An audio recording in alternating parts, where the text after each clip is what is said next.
Y'all like my makeup? I think I did a great job. Come on. Tell me when the link has been sent. Ah, shit, you papa.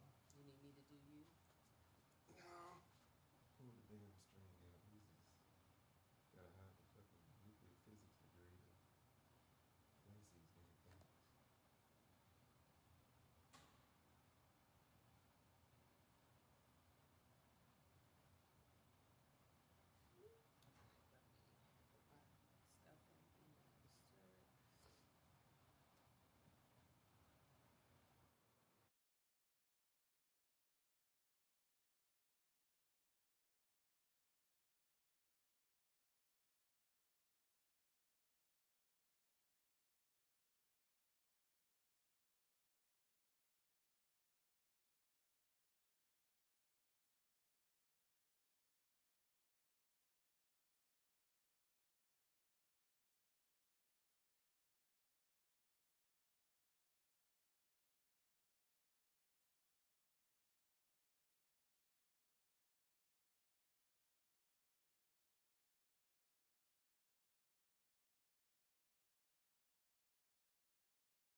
Oh, email.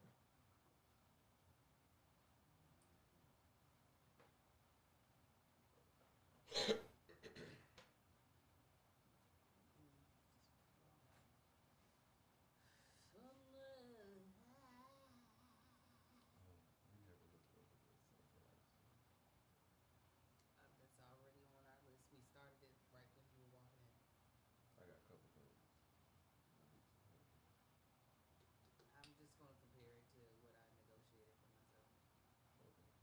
because the contracts are standard, and I've already Yeah. had Melissa look at mine. So, Yeah. No, I was aware of all that. Oh, they came in quick. Y'all here? They here? Yeah, y'all got about All right. 70 Hold people on. in here. Hold on. I Hold told on, y'all. We coming. Give us a second. I can't see y'all yet. Give us a second. Ugh. Ugh. you see my boots. Thanks.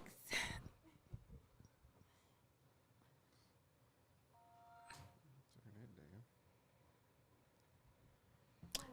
Tanya said, "Let us sell it." Has become one of their favorites. Hey, girl. Hey, listen here. Now, don't be threatening me with compliments. Hey, Sora Melissa. Okay, let me go over the new segments with you. I appreciate it. I'm glad y'all enjoying the episodes. I still ain't over there yet. Give me a second, y'all. What you doing? What's happening? I was checking that email now. I'm opening up Patreon. Okay. So the first episode we're not doing with the special guest. The second episode we're doing with the special guest, and we're not going to tell you who the special guest is until the second episode. But I'm excited. All right. So the segments are Tanksley Pride, TikTok O'Clock. I like doing option number 1 and option number 2 for the main topic. Option number All right, 1 is, are you listening to? Yeah, I'm listening. Okay. I was talking to them, letting them know I'm here now. It's about our policies on screen time with kids. Mm-hmm. And then option number 2 is because March is Women's History Month. It's you will be listening with both of us. 3 women we admire that we're not related to them. That we're not related to. And so apparently it's a trend on social media, and the results have not been very impressive. Men naming But women that they are. admire but aren't related to. Oh. Don't name them now. Get your list of 3. Oh, 3. All right. Let me. Okay. Then we'll do Tank Our Advice. So if you all Patreon have anything y'all want us to ask us, you can put it in the comments. And then we'll do Comment of the Week. We'll just do a hard stop right there. I'll explain episode number 2 when we get to episode number 2. Yeah, ain't no point in going through it now. Okay. I already forgot this episode. Jesus. Okay, we're going to mute for 1 second, then we're going to get started. Let's do it quick.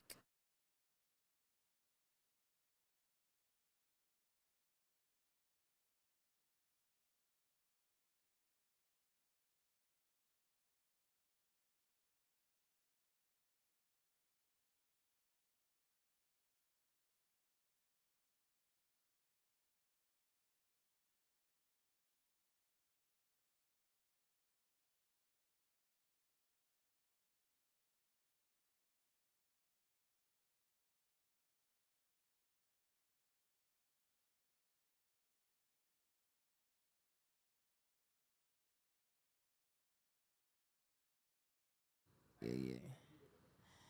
Okay. I need you to bump that email to the top of my email so that when I do it, I can actually do it. All right, guys. Can you all get clues on who the special person is? No. Okay. You ready? Yep. Added that to my story. I was working. No, but I'm ready. Yeah, okay, yeah, just yeah. wait for you to put the phone down. Yeah. And let me put mine on silent. I'll, Here we. How charged are you? Oh, you green. All right. Just in case I knock it out, I ain't got to be fumbling around for it. Here we go.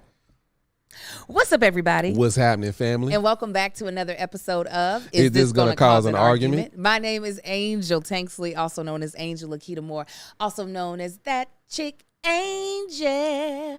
That Chick Angel. Angel. Figure that Chick Angel.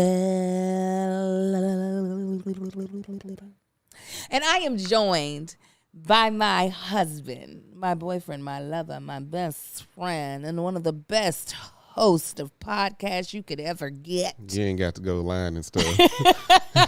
Tell them who you are, baby. I am a husband, though. I'm the other host of This Is Gonna Cause an Argument. Greatly appreciate y'all tuning in. This is a podcast that we do every single week, and we are a married couple, and we talk about all the juiciness. Yeah. You know what I'm saying? In marriage, in relationships, in the world. All right? And whatever else we feel like talking about. Yeah. We talk about our family. We got 4 sons. We call them Tanksley Pride. You're going to hear a little bit about that.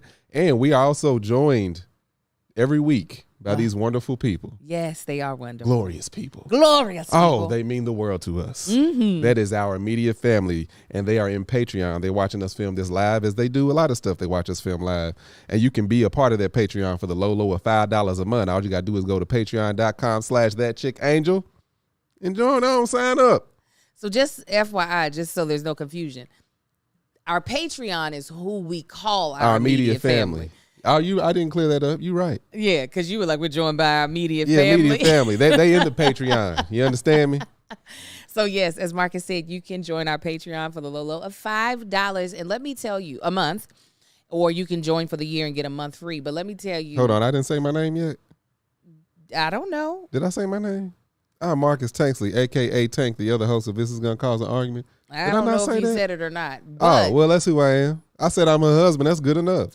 Okay, come on. Hey. Let me tell you some of the wonderful things about Patreon. This weekend, our moderators planned this amazing Twisted karaoke event. And when I tell you we had a time, we had a time. And it was so funny hearing people really trying to battle it out. One of our Patreon members, she goes by the name of Killer Ken. She was pretty hard to beat because she was coming out of the blocks like Twista on these lyrics. Yeah, we're gonna have to treat her like Jordan in the dunk contest. Restrict her next time. Right, exactly. People needed a head start.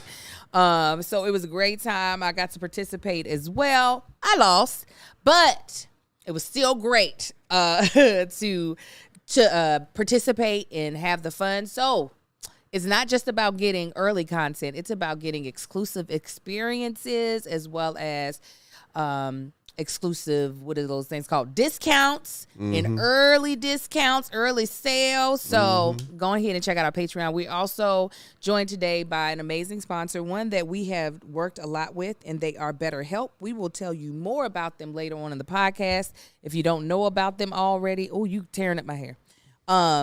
Know about them already. If y'all couldn't have heard, Marcus was trying to rub in some of the leave-in conditioner in my hair, and his fingers are like sandpaper, and I could hear my hair just between his fingers. Massaging each follicle. No, my hair don't need that type of massage. My scalp needs that type of massage, not my hair. Anyway. Hold up. First of all, let me go on and point this out. Angel was telling me how much she's been getting complimented on her, how beautiful her face is with her slick back. She's been wearing the slick back with the part down the middle. I said I've been getting complimented about the slick back hairdo, not about how beautiful my face is. Well, the reason the hair looks so good is because her face is so beautiful. This has always been my request. Since we first met. Get your hair off your face. Get your hat, hair, all of that away from your pretty little face. All right? Get it as far back as possible. Thank you. Because Angel, this would be her. She would be like, hey, how you doing? Because her hair is pretty, but I want to see her face. I can see her hair anyway. I don't need to see this. Thank you, babe. No, that was the one time. Oh, the hat. The one time was the hat. That's because I burnt my forehead. Yeah. So I needed the hat to come off. We wasn't even talking yet. We just crossed paths in the park. And I was like, let me cover up this. It was like the size of a silver dollar in the middle of my forehead. But I was like, yeah, get all that away from that. Go on somewhere. You know, y'all women like to do bangs. Get them bangs out of here. I love a good bang. Unless you got a 9 head. Some of y'all might need the bang. You got that 9 head, not the 4 head. 5, 6, 7, 8, 9. Sometimes we have a lot. Sometimes mine is very tiny. Okay, so our first segment is going to be Tanksley Pride. If you don't know about Tanksley Pride, as Marcus mentioned earlier, our 4 boys we call Tanksley Pride. We have 4 boys, ages 3. We have soon-to-be 8-year-old twins and a 13-year-old. And our Tanksley Pride segment is where we tell you a story that relates to one or more of those children. Would you like to start it off, or would you like? You go ahead. So, yesterday, I was having, my kids love to sometimes come home, especially the twins, and tell me what they've been learning. And here lately, Kai specifically has been telling me about omnivores, carnivores, and herbivores. Granted, he's not pronouncing any of it right. He's going omnivores, carbivores, herbivores, or something. It was. I know, yeah. I can't remember what the herbivore was, but I was like, I think they trying to say herbivore. Right. So because they're showing so much interest in it, I'm like, okay, well then we're going to extend this conversation a little bit more, right? Instead of me just trying to quickly get them to hush. So I'm like, okay, so tell me what an omnivore is.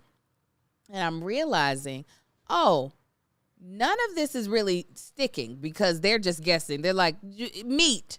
They eat meat? And so I was like, oh, you know what? Let me actually help them further and give them the Latin understanding of the different pieces of the words. So omni, that's one part that us Christians know because we use omni in every description of God. Omnipresent, omnificent, omniscient. We use all of it. Yeah. So I was like, it means all. It means everything. And then we're breaking down herb or herb, and we're breaking down carnivore or carny. When I tell you, it was like my children's brains had been greased down with olive oil, and I was trying. It was the most frustrating. and it was like I was trying to throw like items at their brains, but it was just sliding off and hitting the floor. I'd be like, carny means meat. What? What's so bad is when you went into carny, omni, herb, when we were trying to explain that to them, it's like they knew less than they did when they first brought this to us. Like, what is it was happening? So frustrating. I was just like, Lord, help these teachers. I was like, okay, herb. You've heard these words. It means plant. So what does that mean? If something is a herbivore, what does it mean it eats? They're like, meat. I was like, no, try again.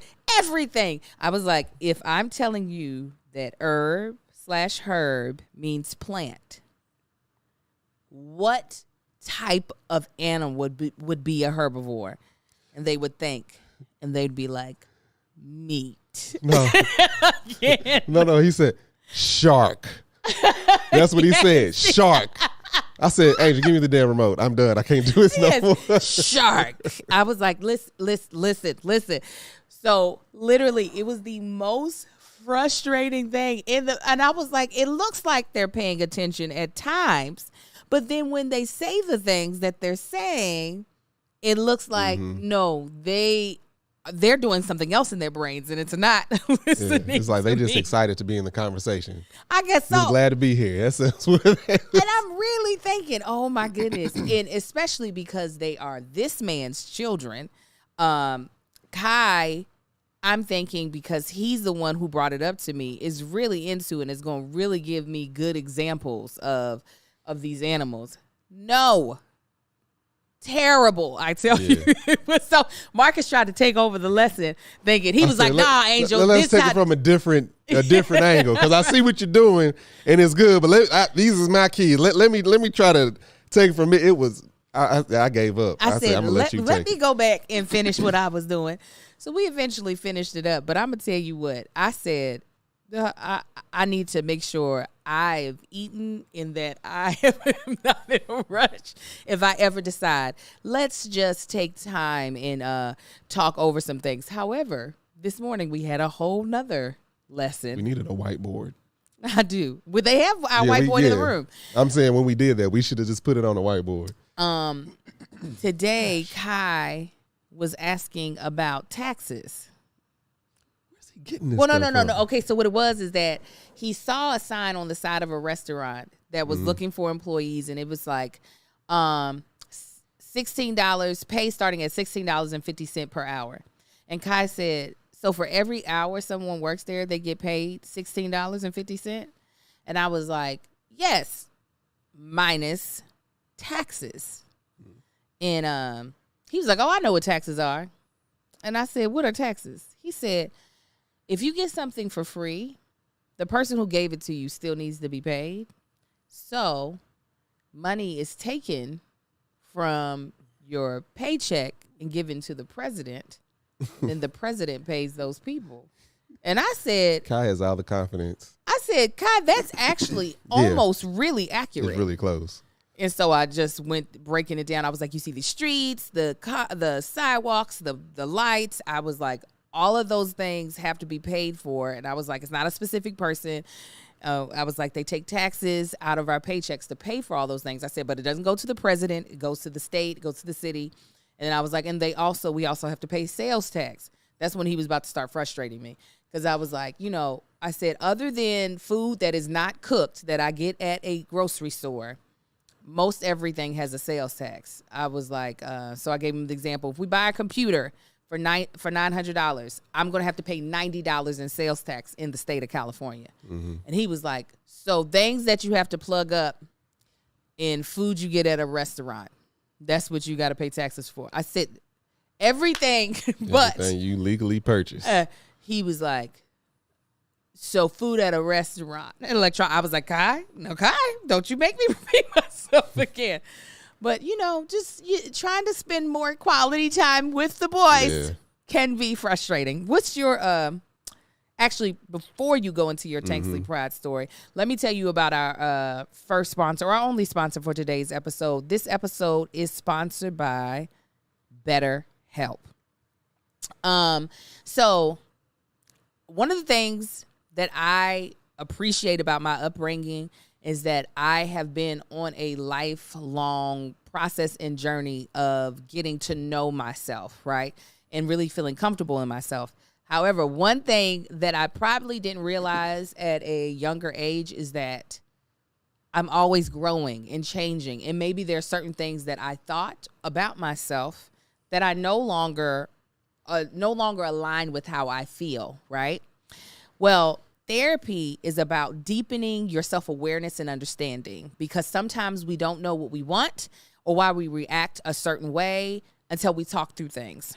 BetterHelp connects you with a licensed therapist who can take you on a journey of self-discovery from wherever you are.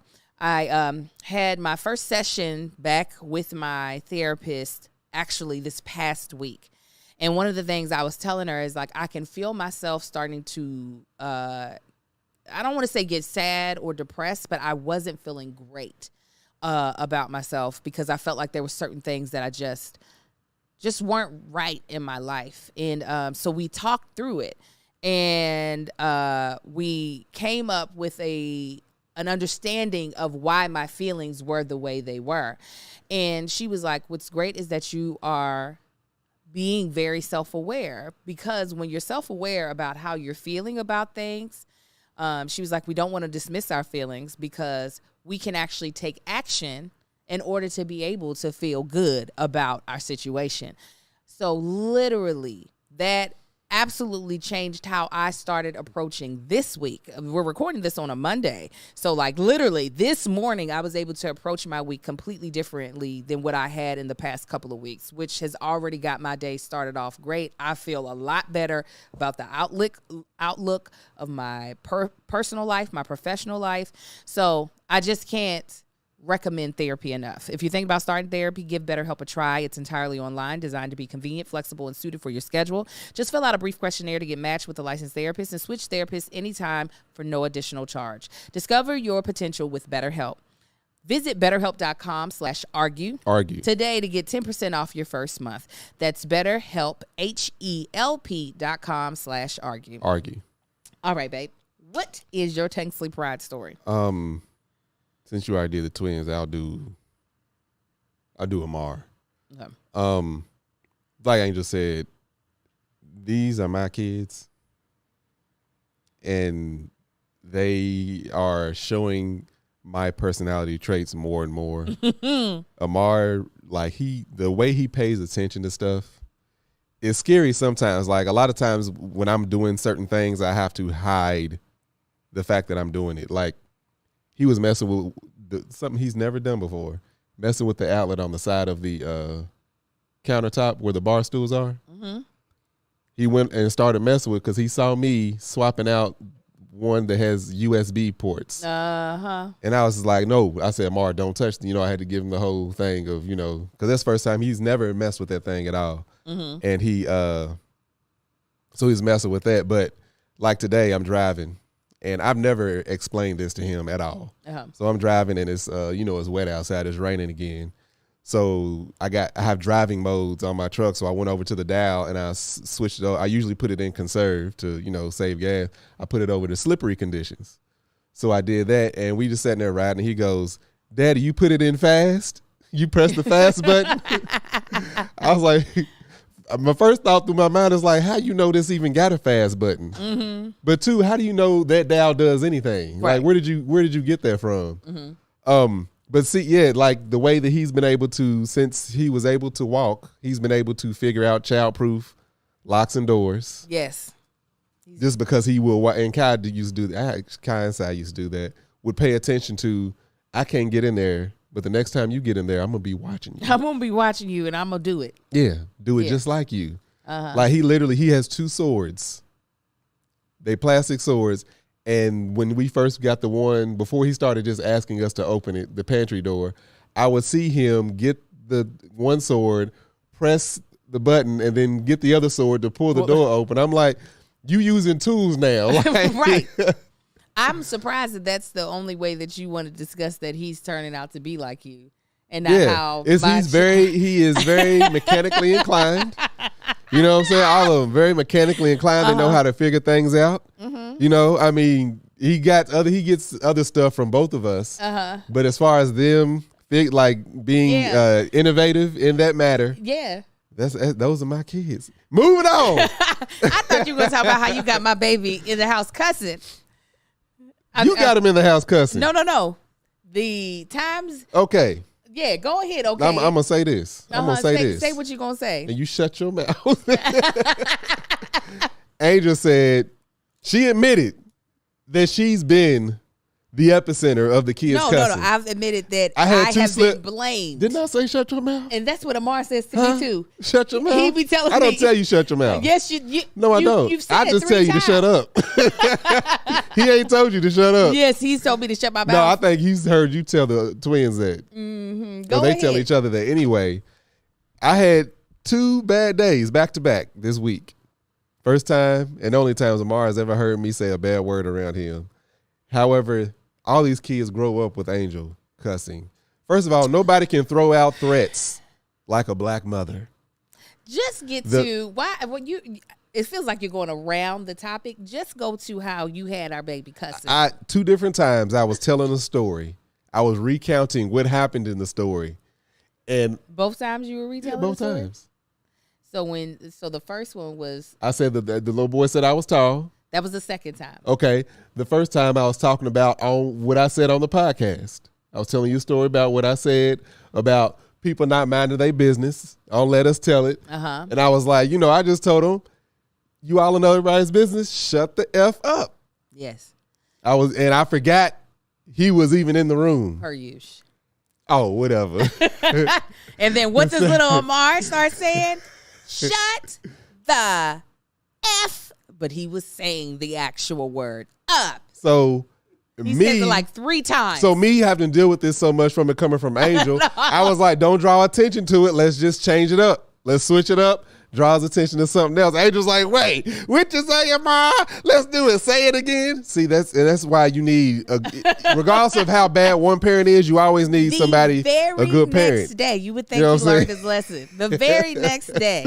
We was talking about what this little boy said when we went to a tour. The school that we're trying to get. Trying to get the twins into. His little boy asked me how tall I was. And I was like, 6'4", 6'5". He was like, God damn. And I was telling, I said, did you realize he cussed in front of his thing? And I said it just like that. And Amar, I never say that. That's not even a cuss word that's even in my vocabulary. Angel, you don't even try for it. I didn't say nothing. I don't even feel comfortable saying the GD. Go ahead. I don't feel I'll say all the other ones. Triple. Okay. But GD, I never. So I was telling that. And I was like, yeah, he said, and then Amar, God damn. God damn. I was like, oh my God. I was like, hey, you want some glow sticks, Amar? You want some glow sticks, he said, yeah, Dad, I want some glow sticks. You want some goddamn glow sticks. Shut up. See, I had 2 slip-ups. Never happens. But this one? 24 hours. Just the music alone with Angel. I don't like listening to the cussing, songs with cussing in around my kids. Angel will put on the city walls, whoever these chicks are and anybody else, and they dick pussy that bitch, fuck you pussy in my ass. I'm like, Angel, we got the kids right here. You ain't gonna change this? You ow. That's what they ride around listening to. Whatever. Don't call the people on us. She's a good mother. Okay, she falls short. Look, we all fall short. But we can just touch him and his garment. Mouth. Nisha, Grant. We'll find out if the twins got into the school that we're applying them to on their birthday, on March 10th. March 10th, yeah. I'll be praying. What we got? 13 days? Woo, Jesus. Ain't that crazy? Yeah. 13? No, less than that. 11? 11 days. Yep, 11 days. All right, our next segment is TikTok O'Clock. This is where we listen to something on TikTok and we give our take on it, our opinion. So today is nothing different. So we haven't heard this before, so we're hearing it for the first time. What are some other things that you wish you would have known before you got married? I wish I would have known that women's sex drives increase as they get older and men's decrease. There it is. Yeah, and they say God don't make mistakes, but this don't even seem right. This not my God. He wouldn't do this, would he? I peaked in the 20s, and you peaked in the 40s. She going in the 40s, and it's basically I got to let her have a boyfriend. That's what it seemed like. Like you, I need help. Okay, I need this. I need help. I'm being worn out, and watch it, and I'm doing stupid stuff to try to keep up, trying to maintain. Like stuff that, first of all, like, so I'm drug free, right? This was one thing I can say. I ain't never took drugs, you know. However, they have these sexual enhancement drugs. You know, I'm taking the Viagra and the Cialis and the Levitra. And then the guys at my barbershop, they come and say, oh, them take them pills. You gotta take the ones at the gas station. So they tell me get the pills from the gas station. And these pills, they named after animals. Rhino and Donkey D and Gorilla Man. I mean, just all this. Listen. Oh, God. Oh, my goodness. That is a clip from Dear Future Wife or Dear Future Wifey podcast.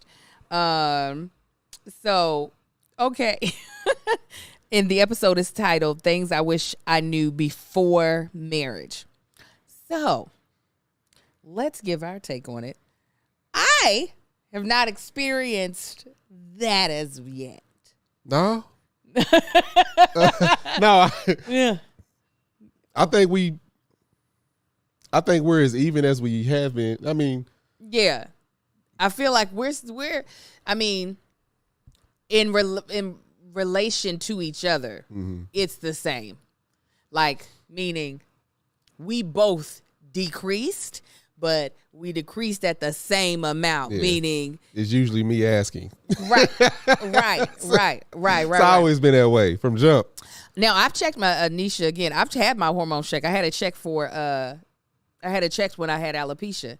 And I have the hormone levels of a teenager. I am in great health when it comes to hormones. Now, when she says relatively, understand, a long break for us would be a week.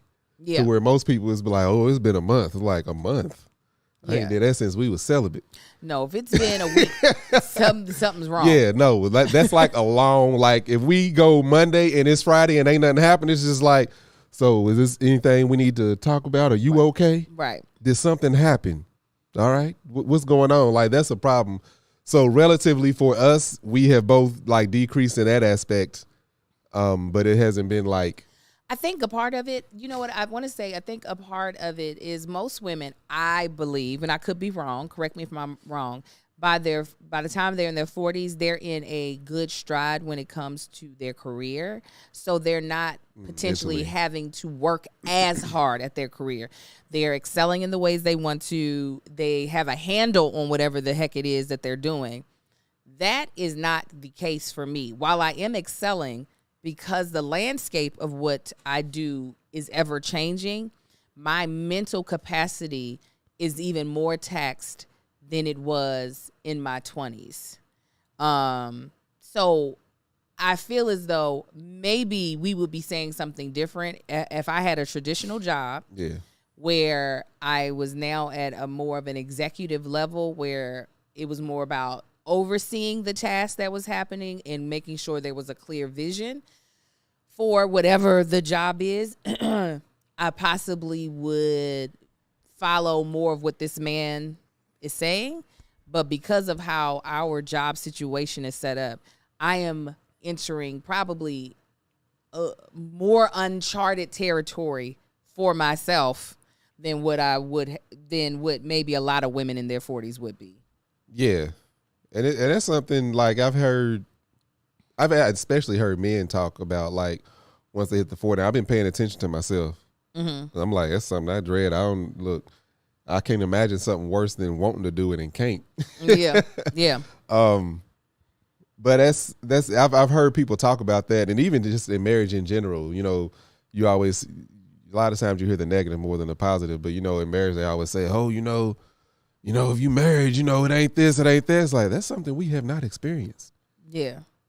Like, that's important for both of us to make sure that we are, what was it? I just remember that boy sitting over there, active, to make sure he'd be all right. That we are both active, and if that's something that's been important to our relationship from the jump, even so much to where we even took a break before we got married.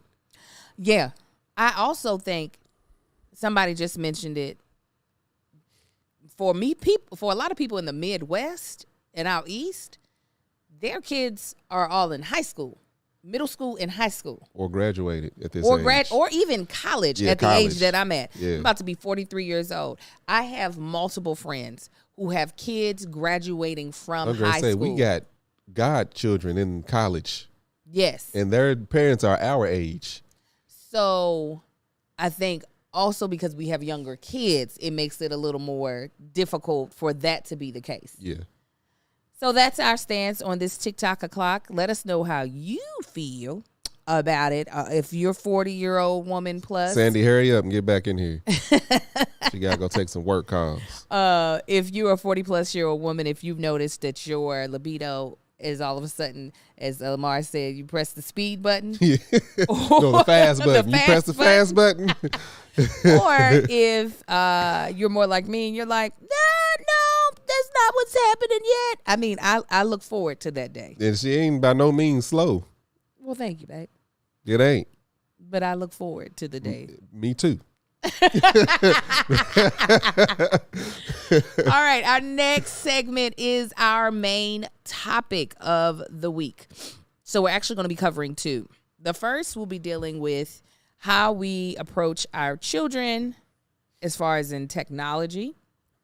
And then the second will be in kickoff and celebration for Women's History Month. Usually we try to do only one main topic, but I liked both so much for this episode. I was like, let's just do both. Why not? We can do that. So if you would care to break down to our audience, what is our policy on screen time for our children? We try to crack down on screen time and limit it when we feel necessary. Like during the week, they're not allowed to be on tablets or switches or games. They end up still watching TV, but this is for our three youngest. Our three youngest. But especially the twins, they are in rigorous, like academic. I realize that's a lie about Amar. Excuse me. That's for the twins. With Amar, it's just like watch something. Leave us alone. But he don't do it out.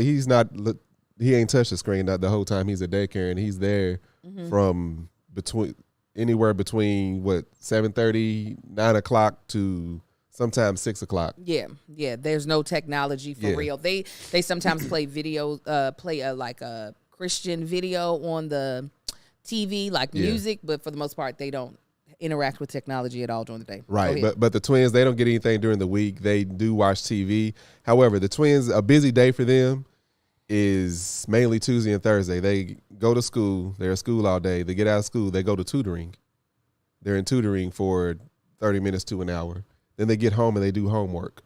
And I'm like, that's a long day of nothing but reading, writing, studying, adding, counting, whatever it may be, yeah, of course you can watch some TV. By the time they get around watching TV, they take a break from that, eat dinner, take showers, and they in the bed. Yeah. So, we give them that on the weekend.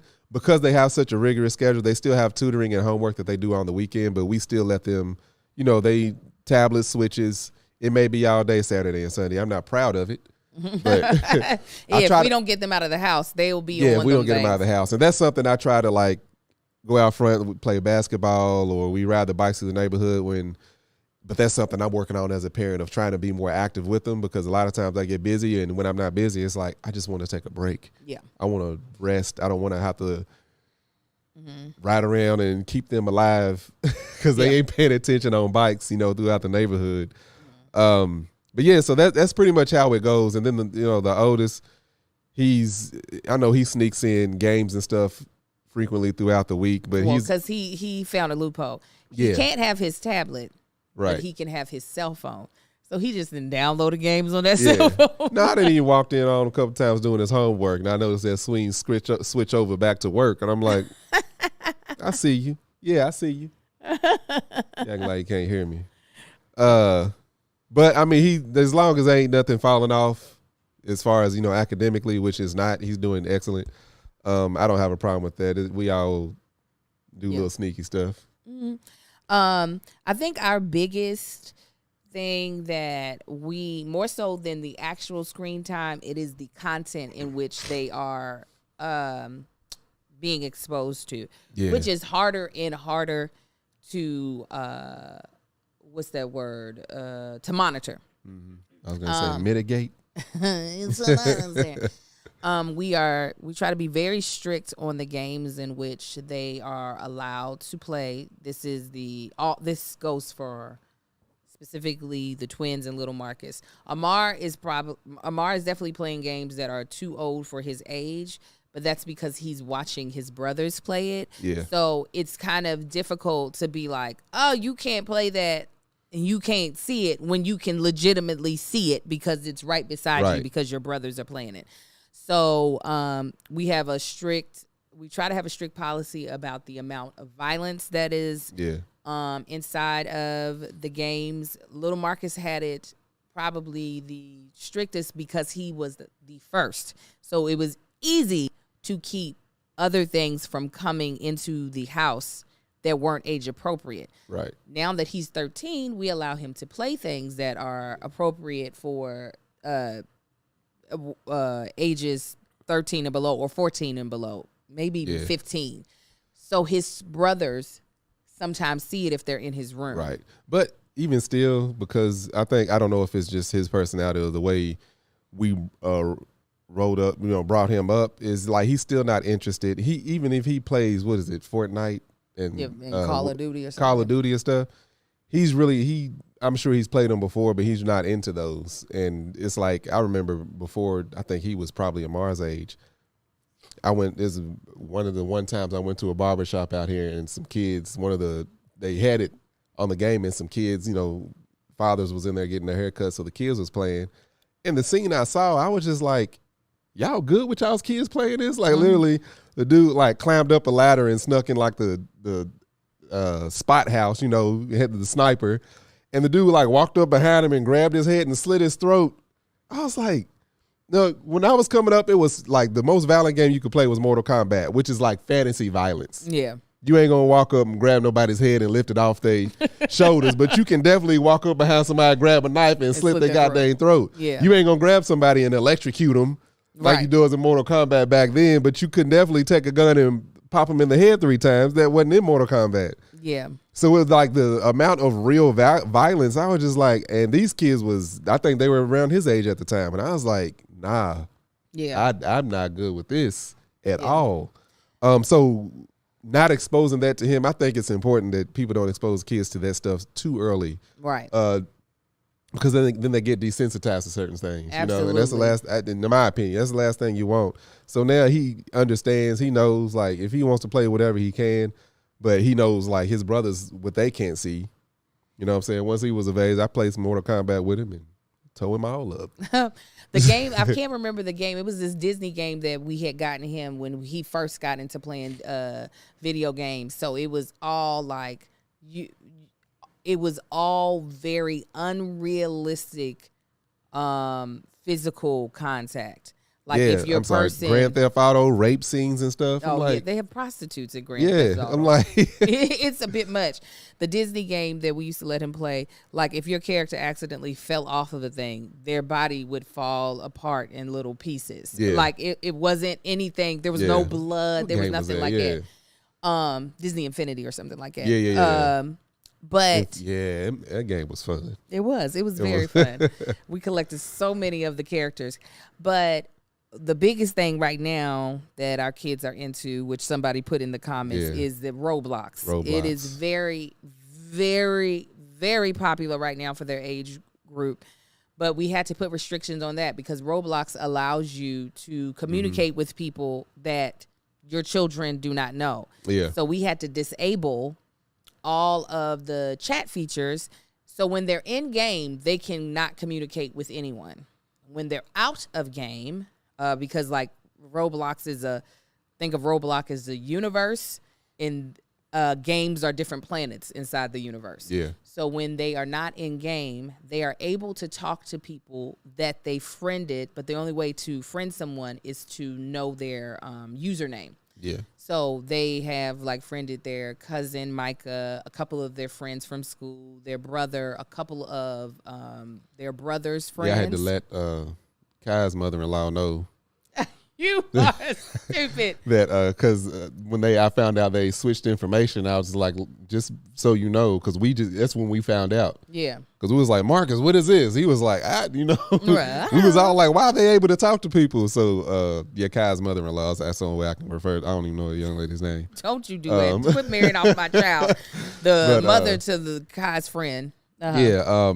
Yeah, because then it's something I think even Melanie didn't know that. And I was like, I had to let like everybody's child that we knew that was on this game, like, make sure you limit this in the settings because they can just talk to whoever if that's not limited. Yeah.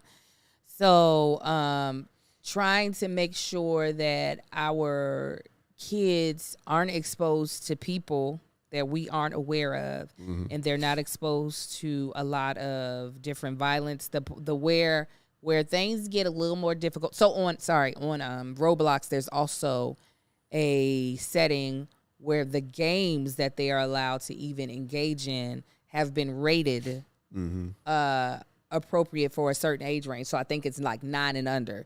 Those are the games that they are allowed to take part in. Yeah. There was something else with that same game. It all looks confusing. I don't get any of it. But Sai kept waking up with nightmares or scared to go to sleep. Mm-hmm. And we was like, what are you scared of? And he described, I just see like eyes and teeth. And I was like, eyes and teeth? I said, where did you see this? Mm-hmm. I didn't see it anywhere. This is where I have nightmares. I was like, all right, boys. Like, we worked with that. This went on for like a week and a half, 2 weeks. Yeah.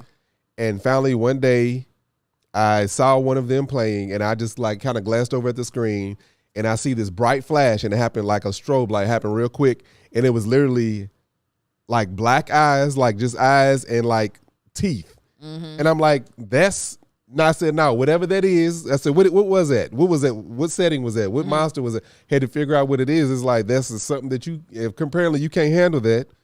Pull that up out of the repertoire. I don't know how we do this. So I had to be the old parent on the internet, Roblox, monster, this, monster, that, ghost, this. I had to search all of this stuff trying to figure out what it was. Yeah. So that is a challenge, but then also probably a lot of your kids are into different YouTube creators and trying to make sure that the creators that my kids are starting to like become interested in aren't promoting anything or saying anything. They already know that like they are not allowed to watch content where there is inappropriate language used or just subject matter that is not appropriate for them. So luckily they latch on to a creator at a time. So at one point in time they were they still are into Mr. Beast.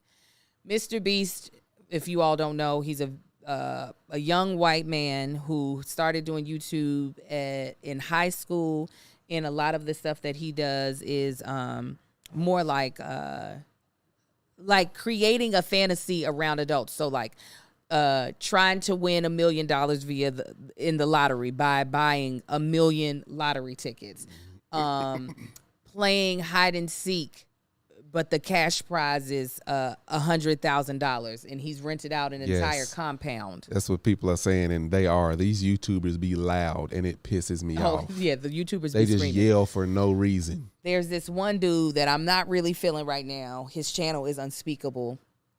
There's a little bit too much of a frat mentality. There's no cussing. There's no sexual innuendos that he does, but there's a lot of destructiveness. Like they'll break stuff just to break it, or they'll like fill the house with a bunch of ball pit balls, or fill the house with snow or with water and sand.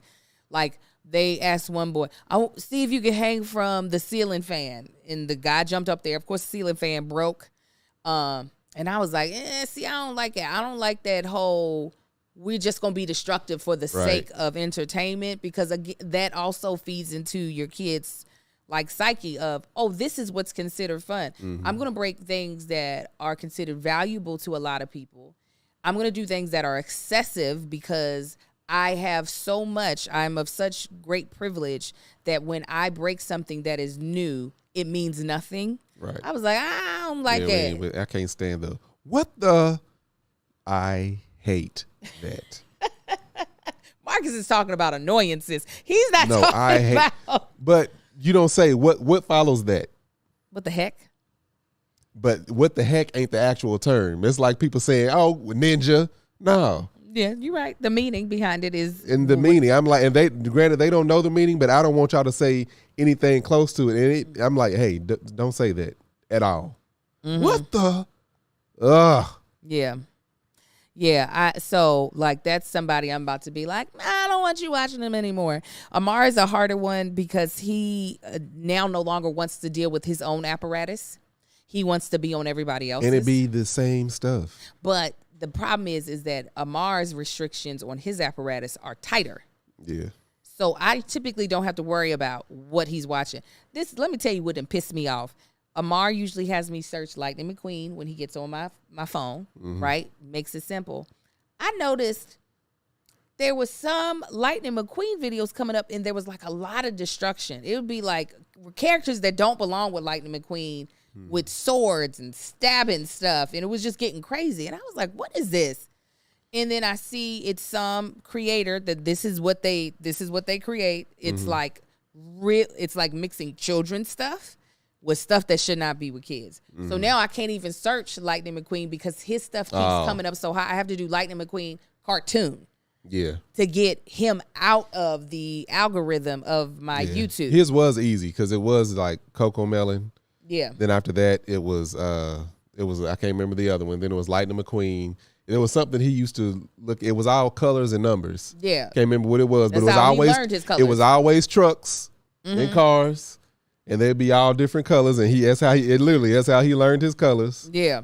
And even numbers too. He was picking up on numbers from watching that. I'm like, all right, now they done infiltrated the clean fun. Yeah, it just doesn't. It's very frustrating when creators do that, when they take stuff that they know is meant for an age range and then add their own little demonic, demented twist to it. It's just like, there are adults that would love your horrendous content. Yeah. Take the cartoon part out of it and do something else. So, it is, so more than screen time, it is the content in which they are taking in that we try our best to monitor. Our son Marcus, is the only social media he's allowed to have is YouTube, and I monitor that. I actually own his YouTube channel, MT2 Gaming, and he knows the restrictions he has on what he can post, and he also doesn't have a strong need to have any other type of social media. The one platform he'll never be able to have is Snapchat, because that is the devil's playground. You can't convince me any way else. That's the one where they up for a short amount of time. Yeah, it disappears. But it doesn't really disappear. You can always find a way to get into it, and there's a lot of like disappearing messages, and it is a playground for predators. Whether the predators are the same or around the same age as your kids or adults, it's just an easy place for a lot of secretive stuff to happen. Not just sexual perversion, but also bullying. So that is one that not while he's in my house he'll ever have. He doesn't really have an interest in TikTok, so he'll only be on my TikTok. He be watching TikToks. Because he can see it Yeah. on YouTube. Yeah. Which I don't I'll be have. showing him some TikToks. They things be funny. Oh yeah, we show him the funny ones. He can see like on YouTube Shorts, people usually Oh, yeah, upload yeah, their yeah. TikToks, You're right. and I don't mind that. You hear that snickle and that shake. That's how you know he's snickering that shake. Yes, He's watching the TikTok. it is the typically the communication that happens in the comments and in the DMs that I'm more so concerned about. Like, oh no, you ain't got to participate in none of that. So as far as I know, he ain't got no Finsta. As far as I know, he ain't got no illegal TikTok account. It would be to his great detriment if that were the case. Yeah. Great detriment. Okay, so that is all we're going to say on our screen time policies. Let's move on in the last few minutes that we have on the podcast to talk about Women's History Month. Oh. There's a trend going on social media where men are naming 3 women they admire that they are not related to, and the results have been less than impressive. So, Marcus, I want to hold you to the challenge. Oh, dang. Related. Name 3 women, and then I'll do the same, that you admire that you are not related to. I'll pick 3 different genres. I think it'll make it easier because I'm like, I pay attention to where I'm related to. Keita, Melissa. I'll take music. I will have to say Missy Elliott. Okay. Yeah, I was about to compare. I was about to take that one back, put another down. Missy Elliott is like holds the crown, and that's not even women. That's like music. Period. That's men too. Like even everybody know I'm a big fan of Jay-Z, but Jay-Z ain't done what Missy's done. So I put her at the tip top. You can run them off. You can't find nobody. Stevie Wonder's up there with her. Stevie, Smokey. They done some great things, but for my generation and what I'm into, Missy holds the crown of all-time great. Okay. Hands down. Let me switch over to business-wise. I'm going to have to say got to take this out. I can't remember her name. Kiara Lachey. Kiara Lachey started their business. These people, they let us in on some insight, and just watching the way they move, the way they've done business, hired family, running a successful business, and it's constantly growing. Is inspirational. Definitely. I mean, it's a team effort. It's her and her husband, but we talking about the women. Yeah. Shout out to KP. He actually just messaged me recently. I need to respond to him. So and I'll put that in the I did Missy for music. I'll do her as far as entertainment or social media. Why ain't you opening your mouth right now? I'm letting you talk. Oh, you going? Good boy, go ahead. So yeah, Kiara Lachey, and then give me another genre.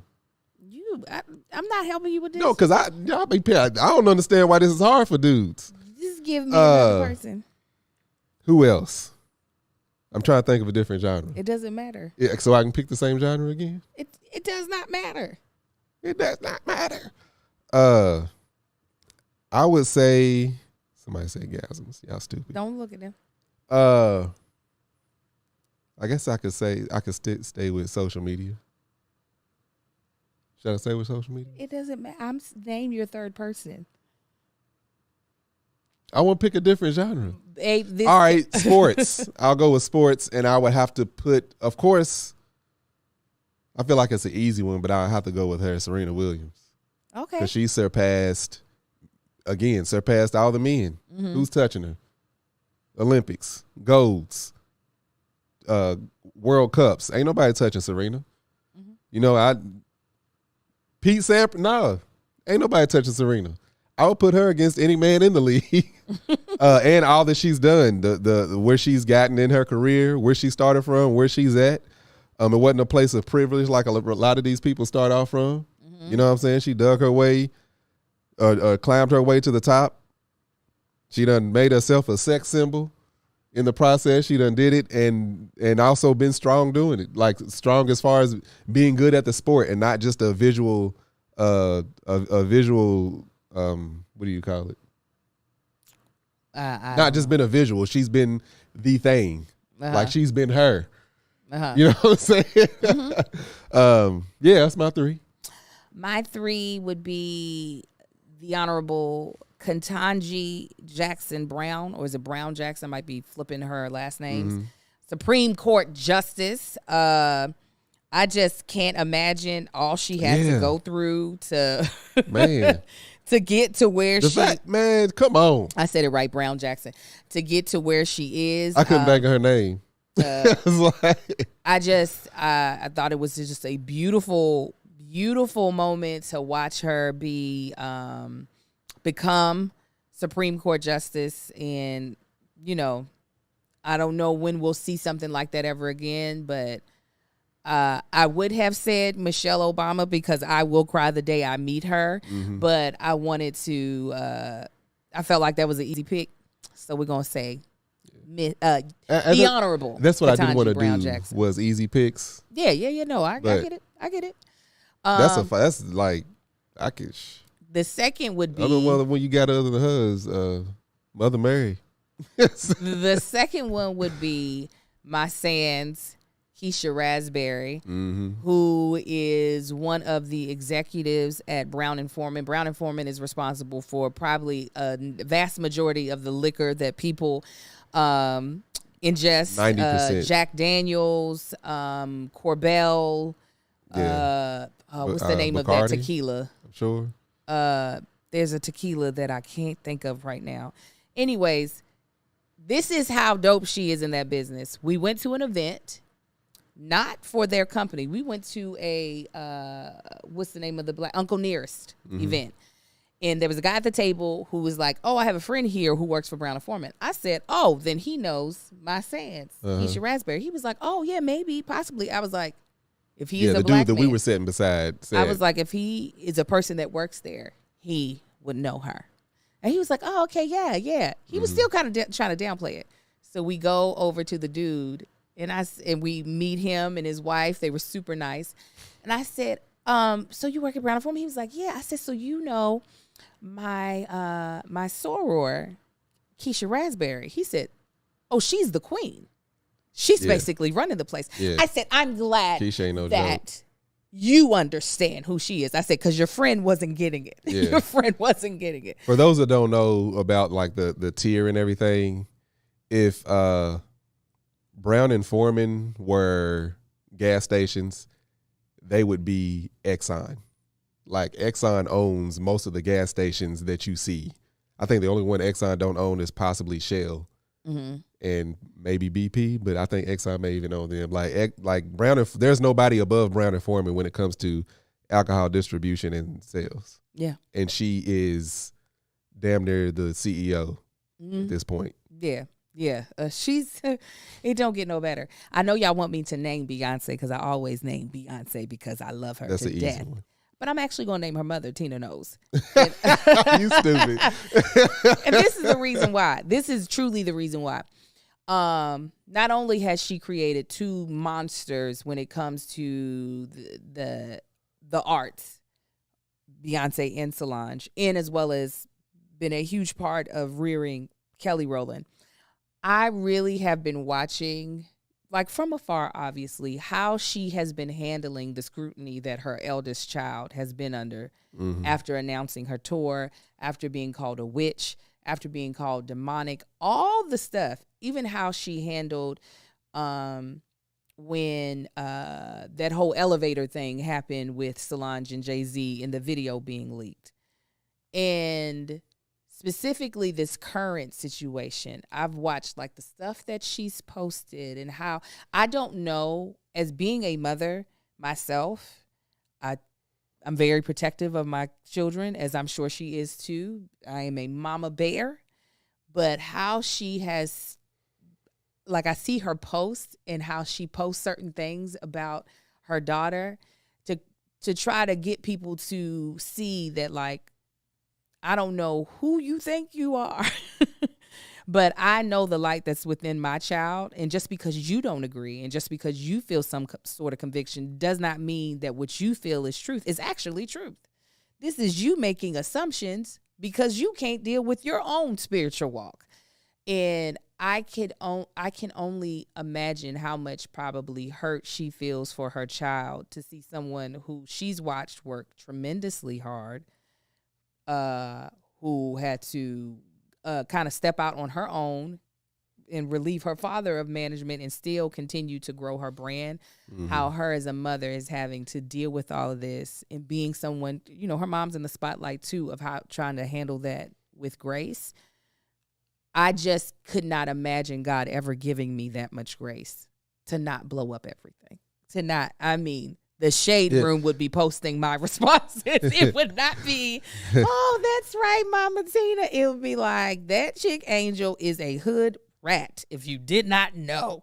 Yeah. This day and age where there's people that have so much to say about people that they don't know. Yeah. It's like, you don't know the first thing about this person other than their name. Yeah. At all. Like, this is a stranger to you. It's a stranger to you, and you a big fan. Yes. I still, as much as I enjoy Beyonce, and I probably have watched every documentary and concert multiple times, I am fully aware that woman is a stranger to me, and I am a stranger to her. And you know, it doesn't matter what she's written about in a song or had somebody write about in the song. I'm not going to pretend like that gave me all this insight into her life.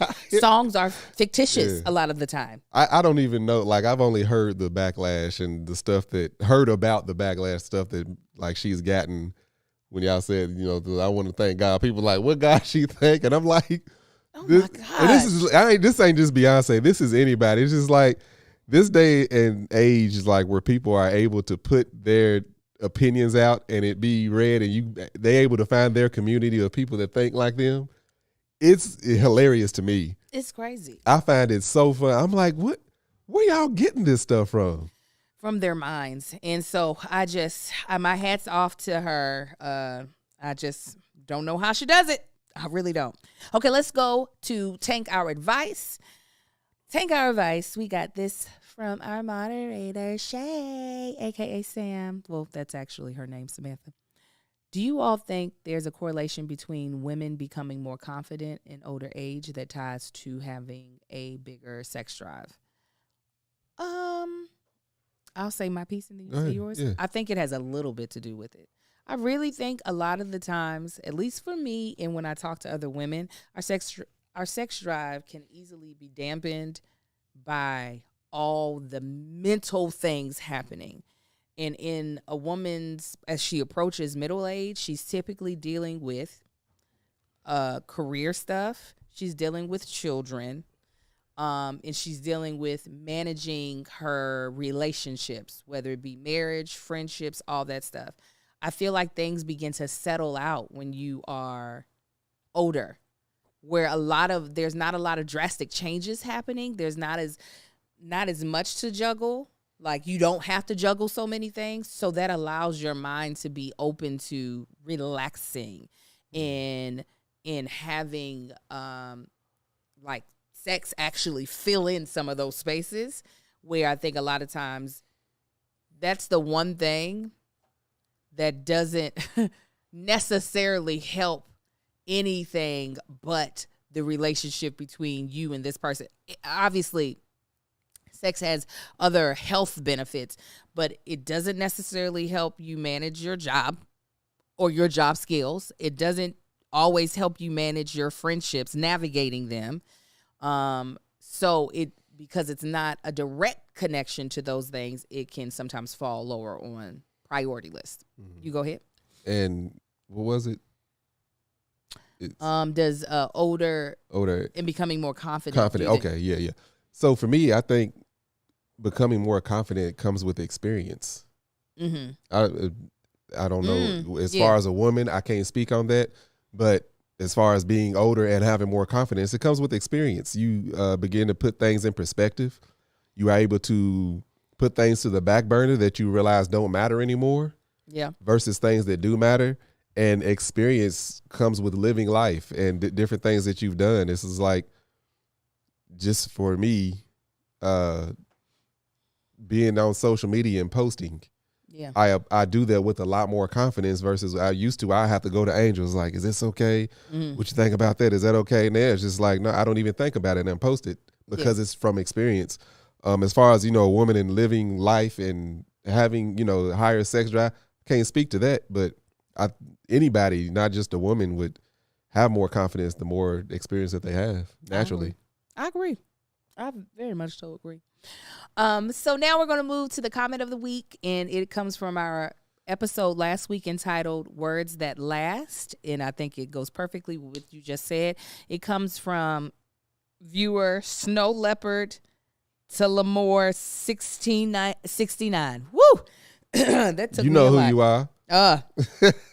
This person says, I'm glad your husband has come out of his shell because I watched his segments with Black Love Channel and he's definitely growing as a social media voice. His Let Us Tell It with Goolsby has been more enjoyable and fun. He's less tense. And then she said to me, Queen, wear that crown. You did that and feel better, Amar. Oh, well. Look at you. More experience. Like he said, he's more confident.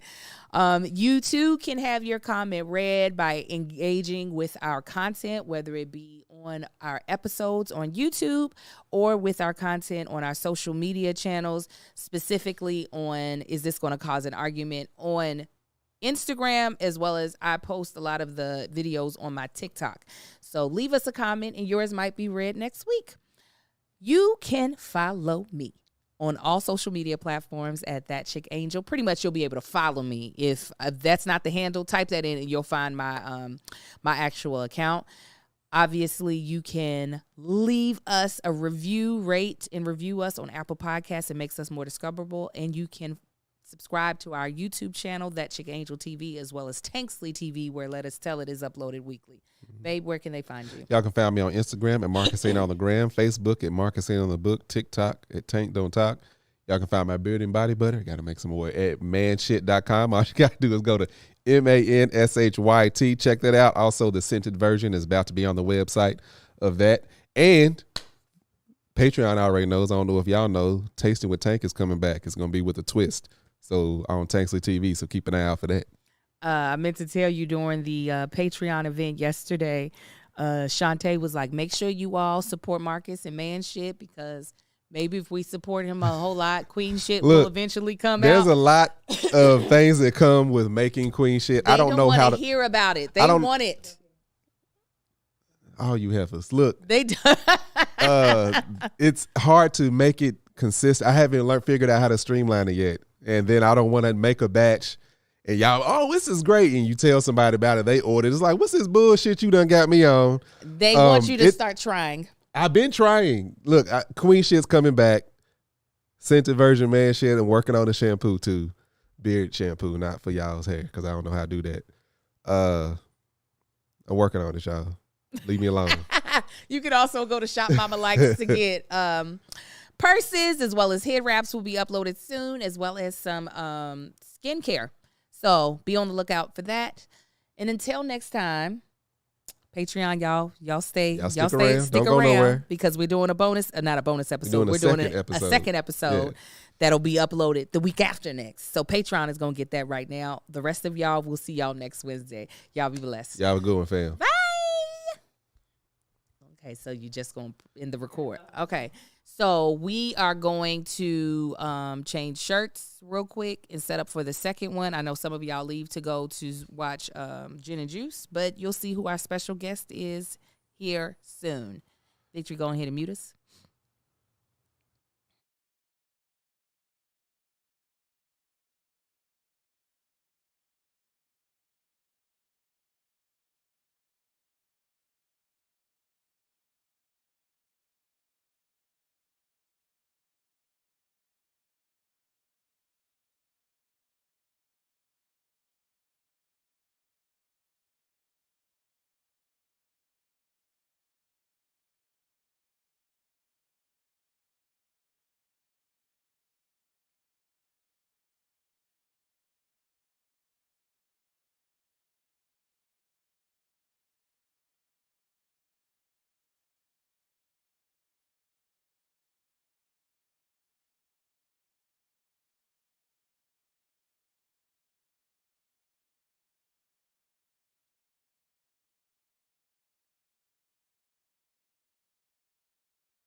All right, guys, we're about to get things started.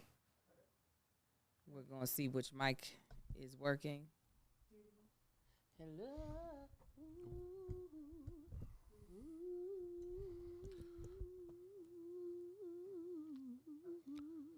Do you know which one? Okay. We've been laughing at all y'all's guesses. I'm about to. You're not going to have to wait too much longer. I know y'all's guesses are hilarious. Yeah, truly. It's crazy that y'all guessed Jonathan Majors because he's right here. I don't understand what type of pool y'all think we got, but I appreciate it. But it is clear that Jonathan Majors does watch. Here's the thing. That is. Guess what this ain't. Here's the thing.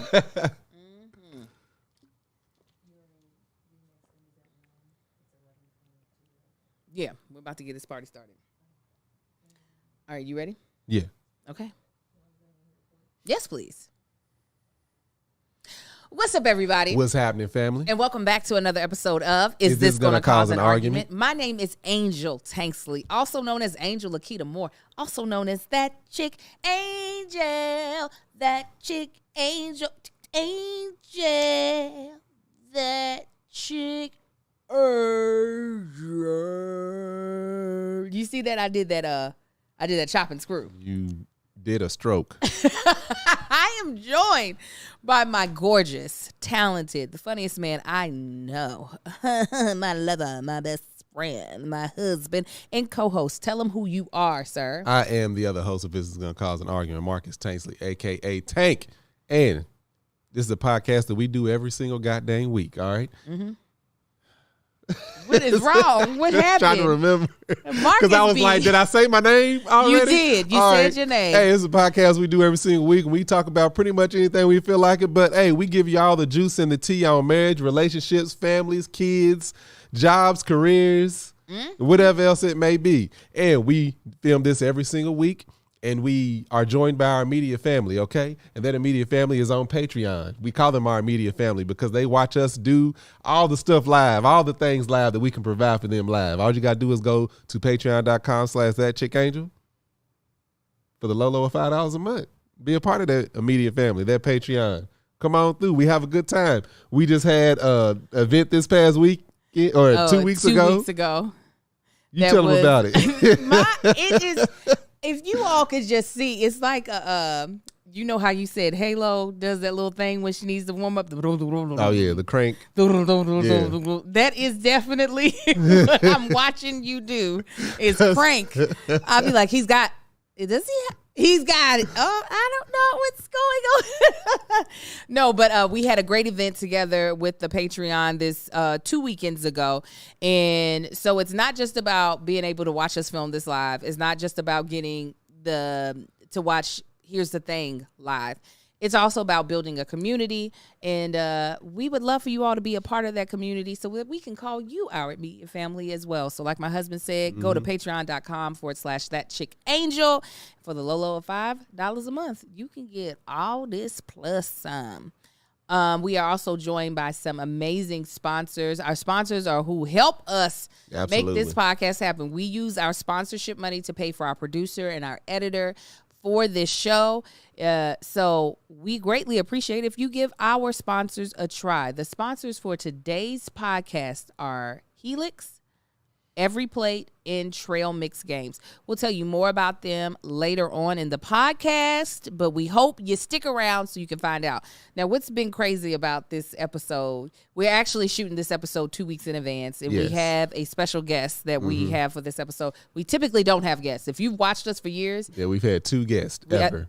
No, we've had more than 2 because we had Marquita and Brescia talking off to the side. I'm talking about like actual guests that we've had like set in on the pod. They was just there while we were recording. Was he was just there. He was there. He You're popped right. in. We've only had 2 guests in the way that Marcus is talking about. 2 sets of guests or 2 guests. So this is our 3rd guest. And our Patreon has been trying to guess who this person is. Yeah, y'all been all over the place. And I mean, our Patreon sees us in a light better than what we see ourselves. Apparently. But this guest, I'm probably more excited to have than anybody else we could ever have. Ladies Absolutely. and gentlemen, give it up for our eldest son, Marcus Anthony Tanksley the second. II. Fruit of my loins. All right, let's get your mic in the right place. There you go. We're just going to talk into it. Okay. Go ahead and greet the people. Hi, I'm Marcus. This is my mom and dad. I actually wanted to be in this podcast before. Really? Why you said nothing? I don't know. You're going to embarrass us. Get out. Go on. Tell Leave the us. shit. What's I up? would love to know why you wanted to do this podcast. It just seemed nice, fun to watch. I wanted to be in it. Oh, listen, I won. Yeah. I won. Don't need nothing else in life but my son to say he actually wanted to be on our Yeah. podcast. Because as parents, you do not feel that way. For those who You think don't, we be having fun? Yeah. Because we do. our son's school, they had to cancel school today because it was flooding at his school because of all the rain that we've gotten. So he's joining us for today.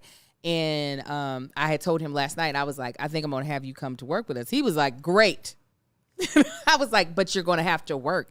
He was like, great. He was like, that's still more fun than school.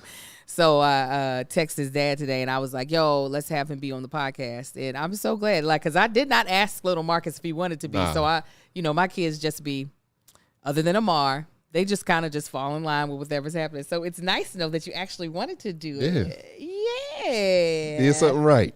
I don't care what nobody say about us. We did something right. You are living proof. Living proof.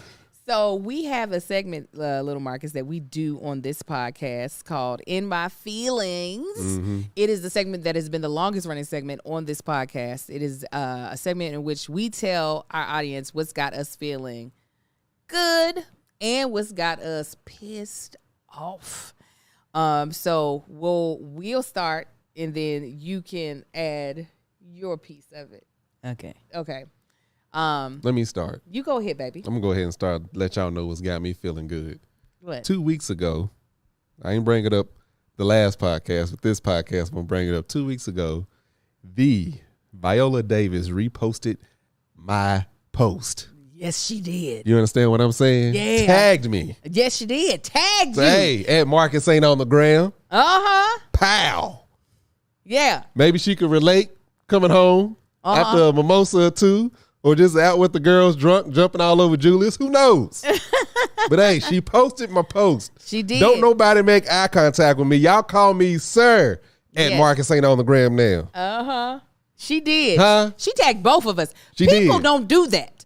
They'll tag the original person and be Yeah. like, that's it. That's good enough. Yeah, She tagged us both. she did. I mean, yeah, Marcus You called still me. making eye contact with me. Stop. I'm sorry. Don't look at me. Marcus called me, yelling at me as I was on my way to Disneyland. I- Hey, don't look at me. I was like, what? First of all, answer the phone with more respect. That's what That's I said. what you said. I was like, what? She's like, what are you talking about? Yeah. Viola Davis has a great sense of humor. She's Yeah. a hilarious. Yeah, she does. I mean, granted, obviously we know her for her dramas because let me tell you, baby know how to give you all the emotions. But you can tell she is a funny human being. Yeah. Yeah. I've seen her, I don't remember what interview it was, and I was just like, oh, she's a good time. Do you know who Viola Davis is? No, I don't think so. You watched Woman King with us? Did you? I thought you watched it with us. I don't remember that. Uh-huh. Who was in the room? Oh, we watched it with Daisy, Josh, and So I'm trying to think of what movie you would have watched that she would have been in, because most of her stuff is extremely adult themed. So you probably would not know her. If you see her face, he would know exactly. You would who be she like, was. I She's think I've on seen her. TV a lot. She's one of the few women that have won black women to won an Oscar. Mm-hmm. She's probably one of the most famous black actresses to date. Right now in life. Reposted your daddy's content. Yeah. She's got Yeah. and to make you understand her reach, she has 10.4 million followers on Instagram. So it was a big deal. It was definitely, I give it to you. Still is a big deal. Today. Today. Then. Today. Yeah. When it happens. When this airs. So in my feelings, the good and the bad, they're going to go side by side. They can't be separated. So 2 weeks ago, in terms of when this airs, but not 2 weeks ago in terms of when we shot this. This would have been yesterday. I finally was like, yeah, I need to step on the scale, see how much I weigh. My estimation was between 205, 209. Oh, you gonna get the numbers? All right. Oh yeah. I'm not ashamed of my weight in that way. I don't like my weight, but I'm not one of those people like, you can't know how much I weigh. It's a number. I was wrong. I'm not 205. I'm not 209. Your girl's 215. Okay? I haven't been 215 since I was pregnant with this boy beside me, okay?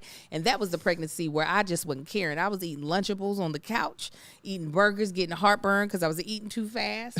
I was out eating my husband, okay? Could eat faster and more than he could she had a while good I was pregnant. 3-week run. I was like, huh. I was killing it. 215 pounds, 3 ounces. I was flabbergasted. I said, what the hell am I doing? Okay. Now, this ain't got nothing to do or say with anybody who weighs more than I do. Everybody has a right to feel comfortable and be whatever size they want to be in their body. This ain't the size I want to be in this body. Okay.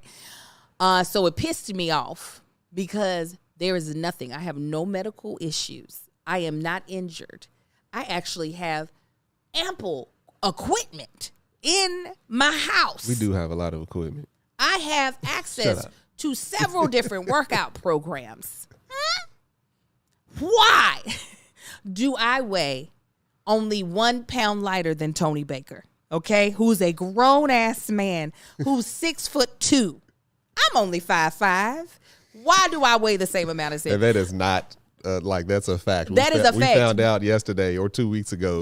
Yes, we found out talking to him. I was like, we in the same boxing weight category, which is super heavyweight. It's not even heavyweight. I'm past heavyweight.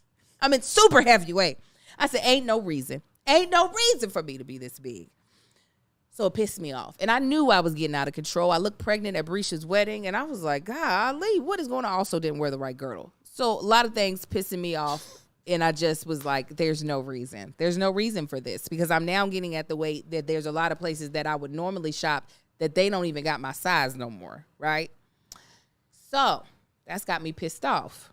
But what's got me feeling good is that, as my therapist would say, you need to practice the power of decision, meaning there are things that we say we want in life and we want to do in life, that it only requires us to make the decision and to actually execute the decision that we've made.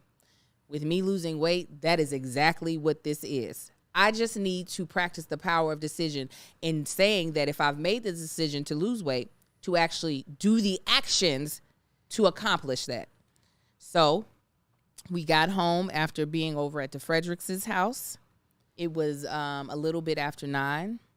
Typically, I would have gone and sat in the living room, watched TV with my husband, fell asleep somewhere around 10:30, and then been too exhausted to wake up and work out. I took my black self up to my bed. I got in my night clothes, and I went to bed. I fell asleep probably at around 9:45. I had my alarm set for 4:45. Got up, did a full hour workout at 5 a.m. Was able to get myself showered, dressed, prepared to shoot 2 podcast episodes today. Got my kids to the bus stop on time. I feel so much better. I made a good decision about breakfast today. I did a meal replacement with Kiara Lachey's protein shake. I'm going to make a good decisions for the rest of the day for food. And I plan on continuing those actions until I reach my goal weight and then coming up with a plan to maintain it. So I am happy that while I am not content with the weight that I am at right now, that I am taking the actual actionable steps that I know to work to get this weight off. So that's just got me feeling good. Hey. Sorry I took up so much time, but I wanted to do both back to back. Before we jump into Little Marcus's, I think we have enough time right now to go to our first sponsor. Absolutely. So Angel's feeling so good because she worked out and she also got a good night's sleep, which we all like a good night's sleep. And that is, we get our good night's sleep through Helix. You understand what I'm saying? Helix got the best mattresses I've ever had the privilege of sleeping on in my life. You understand what I'm saying? So what I like about the Helix mattress is you are not sleeping on quicksand, which is a memory foam mattress. You are not sleeping on spikes, which is the spring mattress. You are sleeping on a hybrid. And with that hybrid, you get the spring surrounded by memory foam, and you get the absolute best sleep of your life. We have the Helix Luxe, and that mattress is absolutely wonderful. I am getting better sleep, and we are able to get up and work out the way we want to, okay? I ain't got no more aches and pains that I used to have because the sleep is very important for me, and this mattress is what it done for me anyway. And I truly appreciate this company for coming out with this mattress. Now, all you got to do is go to Helix is offering, let me start that over. Helix is offering 20% off all mattresses, all mattress orders, and let me start that over because it's got to be right. Yeah. All right. Yeah. All right. Helix is offering up to 20% off all mattress orders and 2 free pillows for our listeners. Go to helixsleep.com/argue. Argue. Okay. This is their best offer yet, and it won't last long. With Helix, get better sleep. With Helix. Look at it and get it right. With Helix, better sleep starts now. What? Do it again? I say let's do it again, and I God think dang. you need to add. You took out some of the talking points. There's too many talking points you took out. There's a lot of talking points, and I I'm can't not see them all. saying. I'm saying that you need to probably at least cover like 3 or Okay. 4. So do the recommended by doctors of sleep in the 100 Recommended. days. I don't even see that on here. But 100 days. The 100 sleep. You Mhm. get sleep on that Okay. one I know is important to All them. right. Okay, let's try again. Look, we like our sleep, and we get better sleep with Helix, okay? Helix is a great... Why? Just slow Because down. I'm trying to remember it. I don't see it on here. See which part. The 100 days? Well, let's just do it at the end then. You want to do Yeah, it let's again? do it at the end. Listen, because Marcus be like, I'm Look gonna at try this. To Hold see up. you. Look at... Hold on. You know I know what it looks Now, like. I'm talking about the people. Y'all got these memorized. Hold on. No, the hell I don't. Something like... This is the ad. Can you see that, Victor?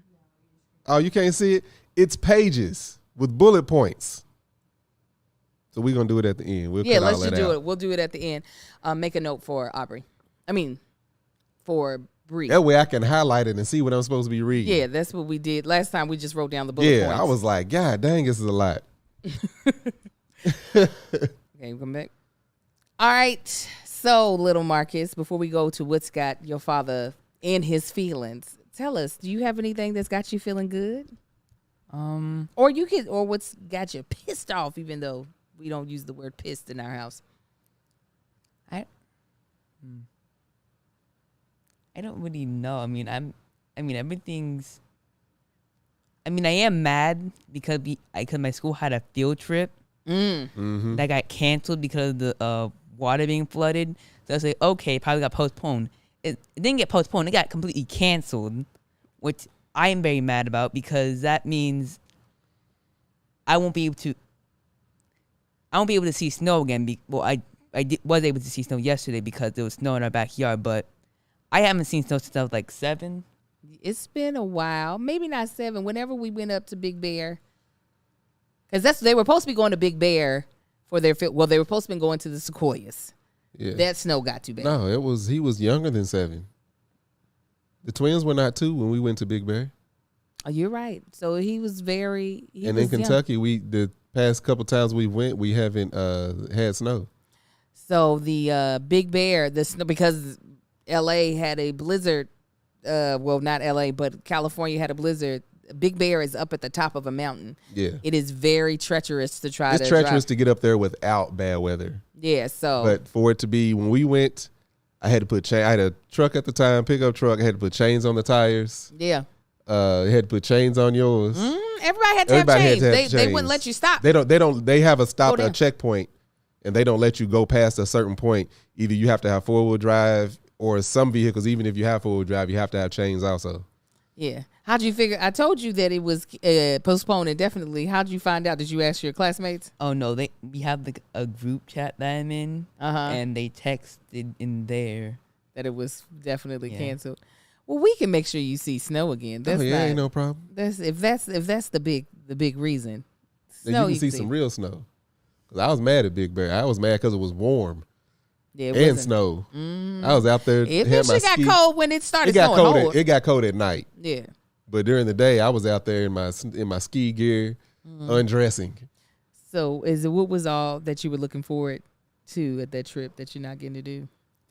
I guess just to spend more time with my friends, and also the activity. I don't remember all the activities that we're gonna have, but I think there was one that I was like really excited about. But Yeah. again, I don't remember. You got anything that's got you feeling good? I guess I have more days off. I guess from school. The fact that he's getting like snow days and rain days in Yeah. California. A rain day is crazy. Well, because of the snow, like it's a rain day or whatever. Have you enjoyed your Yeah. days off? Did your teachers give you any assignments or any work? Oh yeah, they did. Is it a lot or is it manageable? No, it's not. It's not a lot. Not too much. Yeah, not too much. I would have thought that your the thing that's got you feeling good is what you're getting ready to start this week.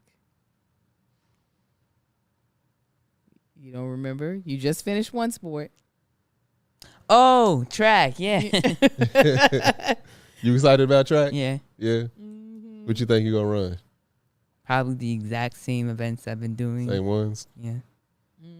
Tell them. Yeah, just tell in- them. So I run the 400 and 800 and sometimes the 200 range track. Oh, during track. Oh yeah, that voice is cracking. So you excited to get back into it? Yeah. Yeah. His the sports calendar at his school runs on trimesters. Yeah. So he's already done. Well, you can tell them what you've already done this year. So I already done cross country and basketball for sports. And I'm after I did them, I didn't necessarily like them more or dislike them less. My feeling was still the same about them, more or less. So, I mean, it was nice trying them, nice trying new sports, I guess. Yeah. Do you consider yourself an athlete, or you just not? Are you not drawn to sports in general? I mean, I kind of consider myself an athlete. You should. You Yeah. you have athletic abilities. Yeah. But Yeah.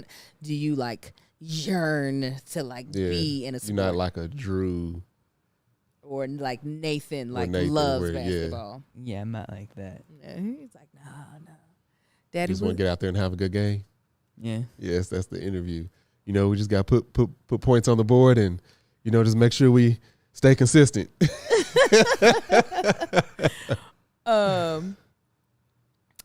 Tell us what's got you pissed off.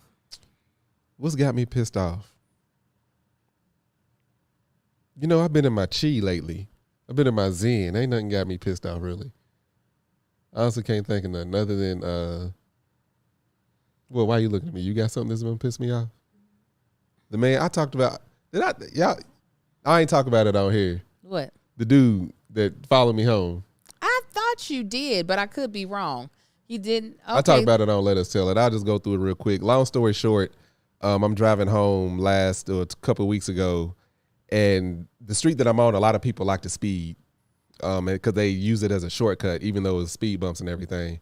But people like fly down through there. I'm doing the neighborhood speed limit, and I noticed as I'm going on this particular road, there was a van that was behind me, and multiple times he was trying to pass, but he never got a good opportunity because there was always a car in his lane. Anyway, so as I go to turn on one of the streets that lead to my street, he like lays on the horn and blows his horn or whatever. So I don't pay no attention. I blow my horn back. I keep going. Anyway, I get to the house. I pull in the driveway. And as I'm getting out, I look in my rearview mirror and I'm like, is that this fool? So he speeding through our cul-de-sac, blowing his horn. Bah, bah, bah. So I like halfway jog into the street hoping he stops because I'm about to snatch him out. Like, you don't follow me home, right? And then I end up jumping back in the truck because I'm like, that's a violation. Like, you don't follow somebody home. So I go, and the street that I go to that he had to turn on is extremely long. And I'm like, it don't matter how fast you was going, I'm going to see which direction you went. And when I got down there, I didn't see him. I said either he dipped off on another little neighborhood street or lived somewhere close. Didn't pay no attention. So then later on that day, I go pick up the kids. I get back home. And I'm like, remember I came in, I said, Victory, kids is in there. I'll be right back. So I went back down the street or rode down, and they're showing up there. This fool is. No, he wasn't there, but I saw his van and I saw where he lives.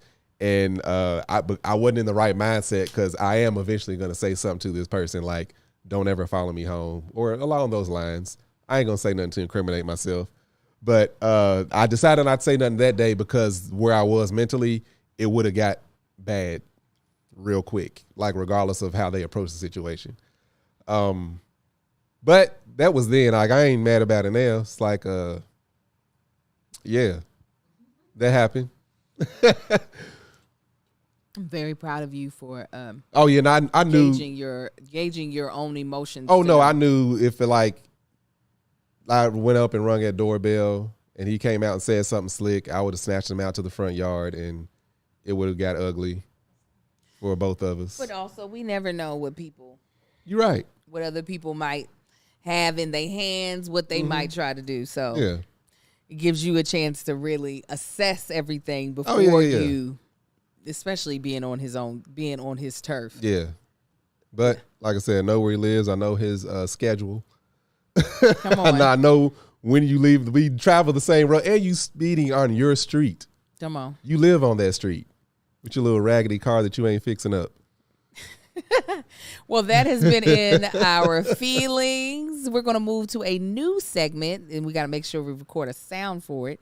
So let's freestyle a little sound for it now, shall we, husband? Mm-hmm. So it's called Take It or Tank It. Here's our little sound snippet. I think I'll take it. I think I'll tank it. Take it or tank it with the Tanksleys. Yeah. So you're better than that for me. No, whatever. Nobody beats your jingles.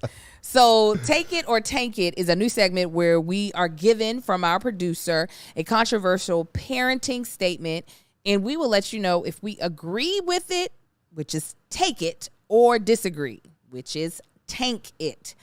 And we will tell you why. So the parenting statement that we are looking at today is parents shouldn't be friends with their kids. Are you going to take it or tank it? I'll take it.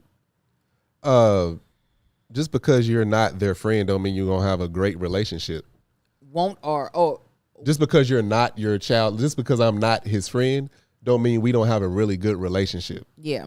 Like a friends fall out, friends stop talking to each other. Mm-hmm. Friends respect each other as friends.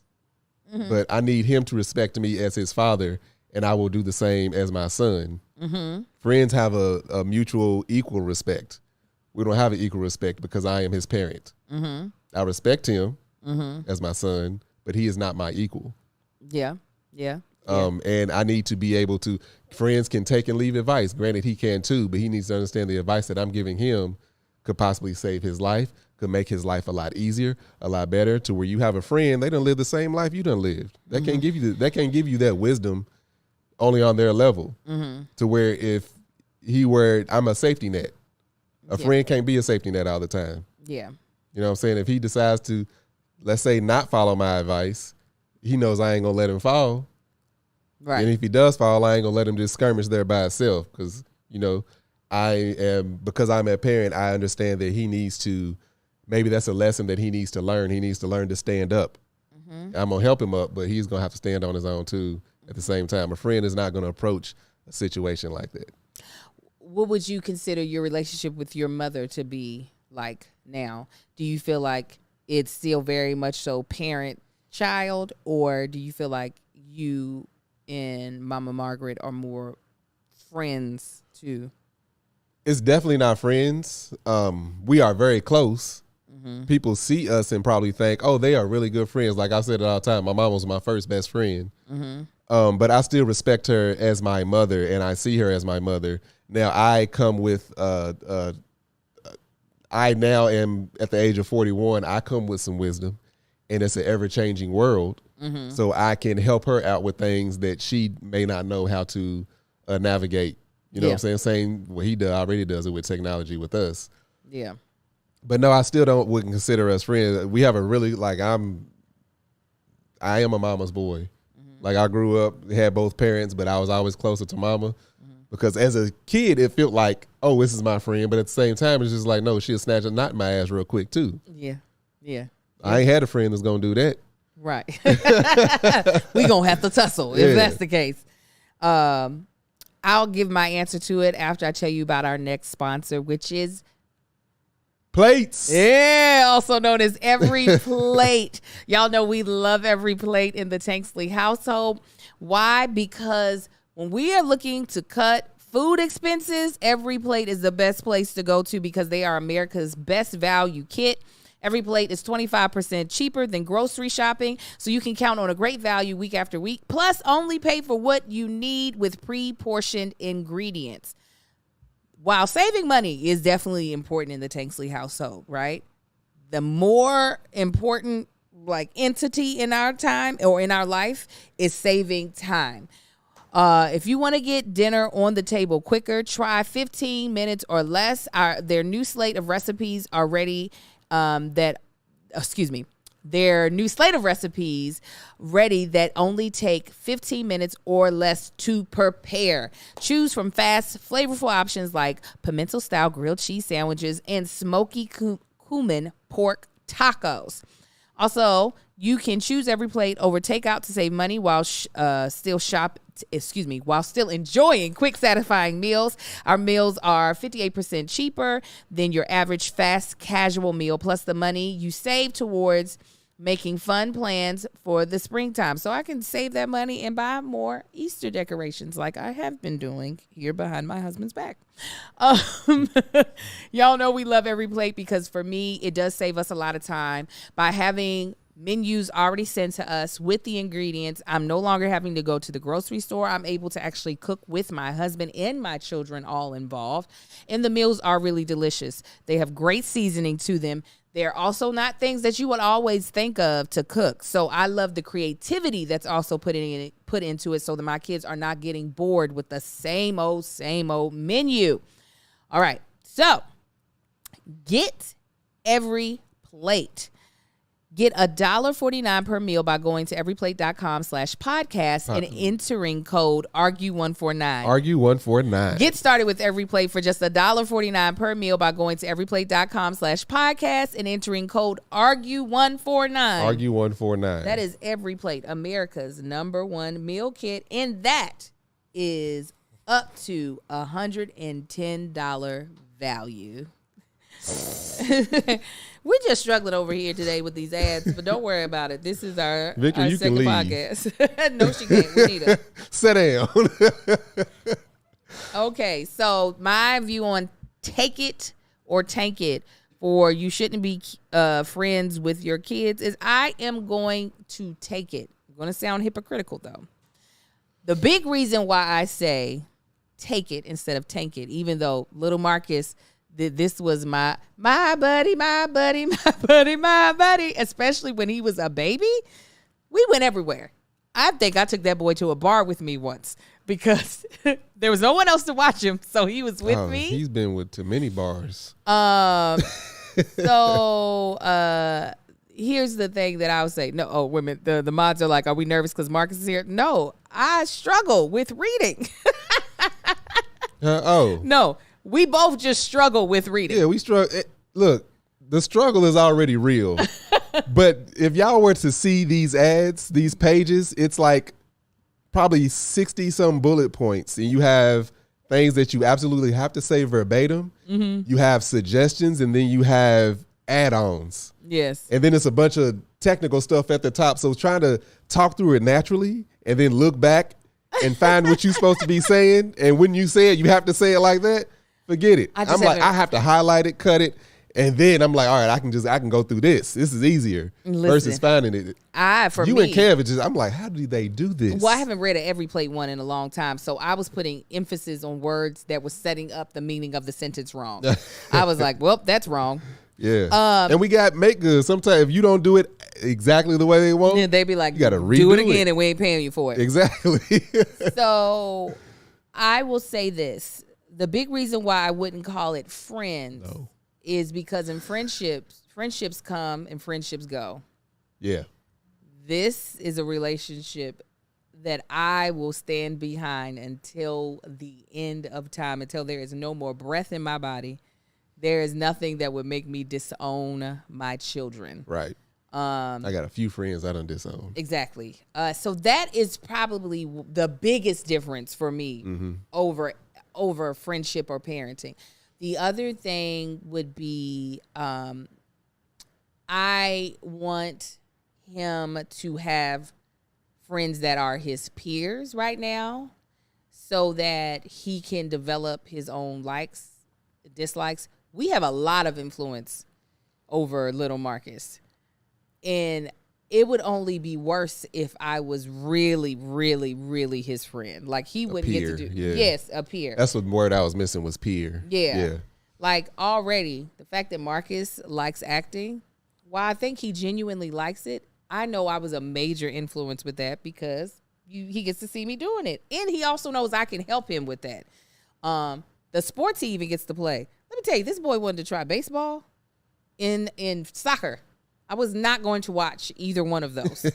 So that's the reason why he didn't get to try it. Now, if he wanted to try it, it's fine because he can do it at his school. But this is when we were going to have to do like league sports where I was going to have to like take him. To all the I was like, I'm not, no. They are boring to me. I'm not putting myself through it. So I already know how much influence I have over his life just as a parent.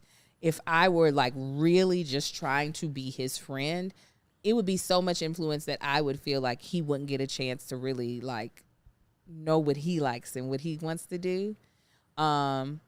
Where I am saying I'm a hypocrite is that I be wanting to know the things that he's interested in, and I want to like dabble in it myself. Angel wants the tea from the friends. I want all the tea. School day. I want all of it.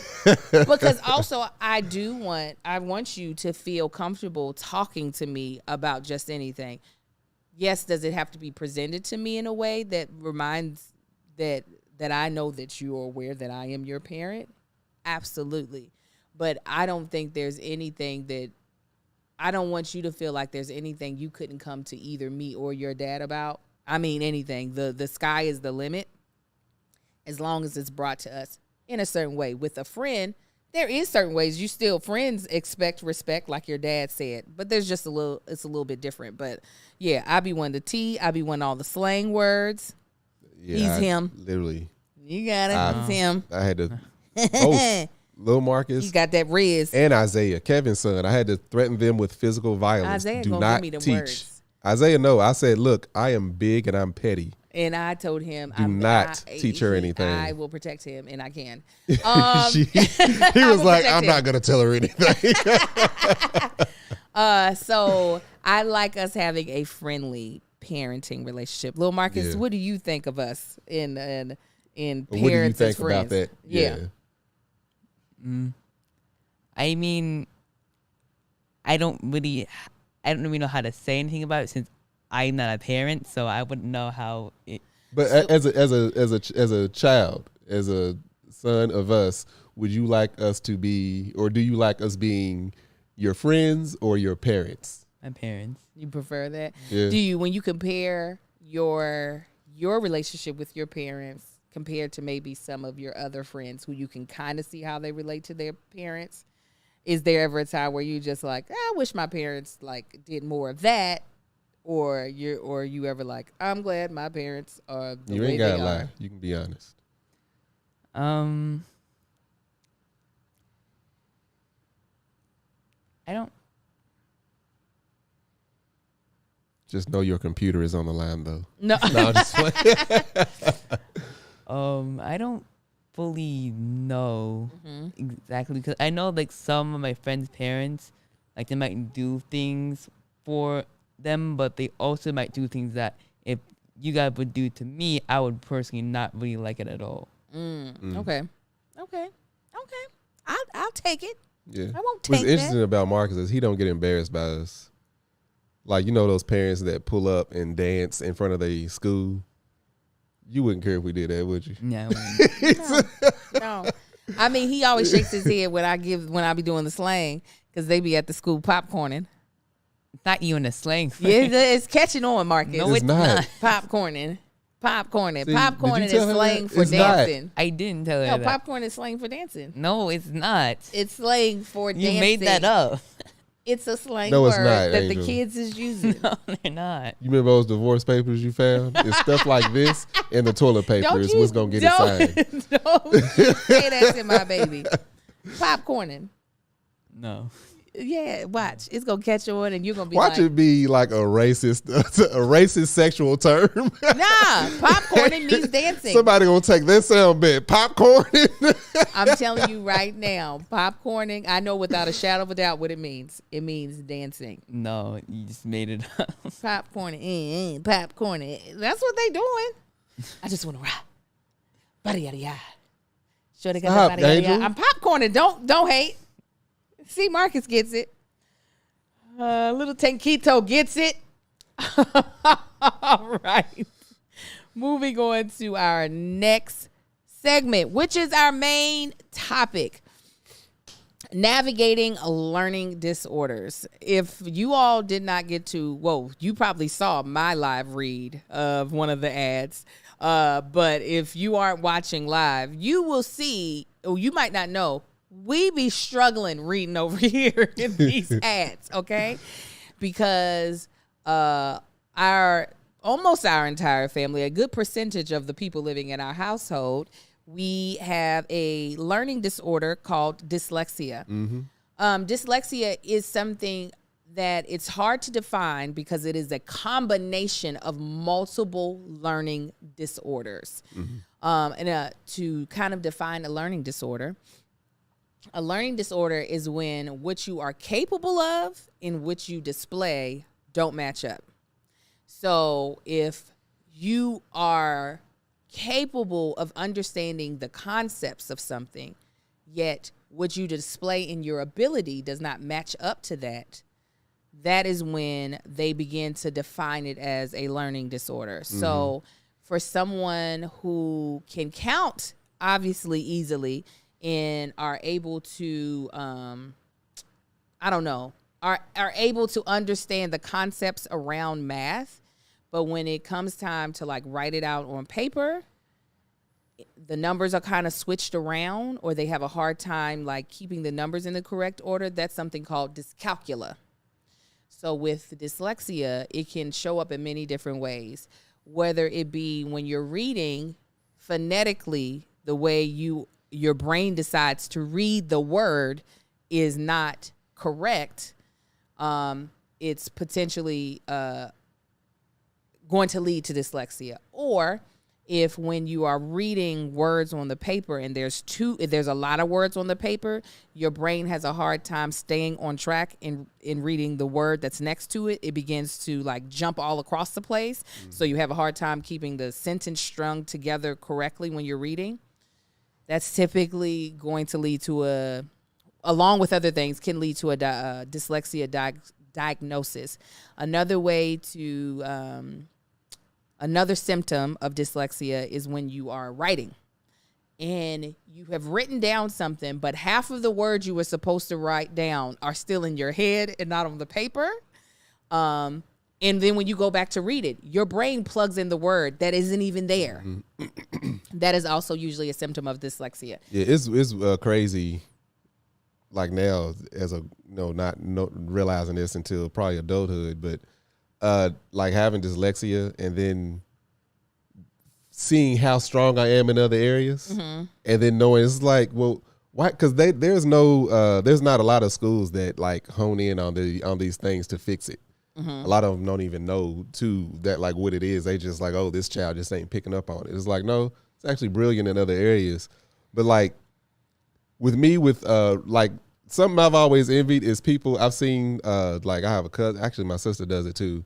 They read so far. They see so far ahead. Like I've seen people close the book and continue reading what was on the last 3 or 4 sentences. I'm like, how is that possible? Like when I'm reading, I turn the page, I stop until the page is landed.